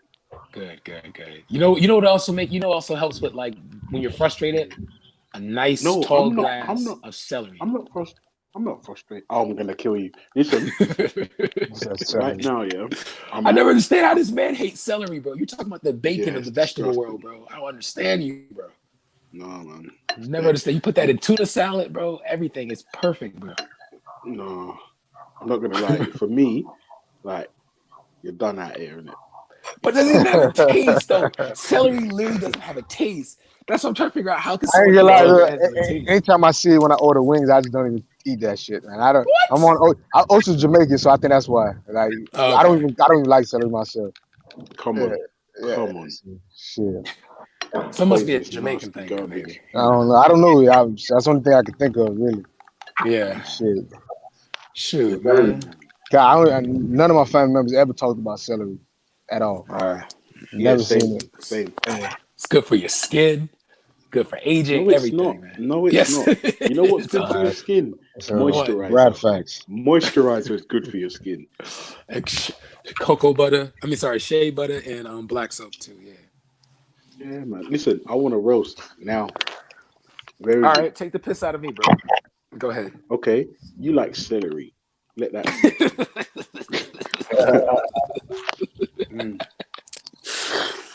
Oh man, see, I think because I have such a good sense of humor, I can sit around and be roasted without like getting emotional, you know. I'm having dinner at my dad's house. Oh man, what you eat? Fish. That's what they all say before I roast them. Bro, I need to go see my father, bro. I need to really go hang out with my dad, bro. I have not sat down with my dad in like a real a father-son conversation. Like it's always like a power lunch. Like we just happen to be in the same area, so we just grab something to eat, you know. But it's like so quick. It's like one of those like you eat an appetizer and then you bounce type lunches, you know. Yeah, like we never really had like a sit-down meal, because you know, man. yeah. Especially my mother, man. I haven't talked to my mother in a minute. Yeah. Like I sent her flowers and shit like that. And, you know, some edibles. Perfect. Look at that. Yeah. Look at that. A nice chunk of Scotch bonnet for my soup. Yo, explain Scotch bonnet, bro. You say that a lot. Look, hold on. What? That little chili. You're talking like an African. Okay. Damn. I ain't gonna lie, Ultra. You got a hand with the culinary, bro. Oh yes. Oh yes. Oh yes. Yes. That's nice, Papa Ultra. Thank you very much. Make a egg sandwich. I'm not going to live that down, am I? Microwave egg sandwich. Microwave omelette or something. Yo, Marco, what you say, bro? What's good? Talk to you in a while. I'm good. That's good, man. That's good. Big up on that. Big up. We're Hannibal Rush, BB Nana. Everybody's tuning in. Yeah, I have read that. My potential and all that. I've read all that. Yeah, definitely. If you want it, I can give you a copy. Hey, you ever heard of a book, Baku, called The Bible Dilemma?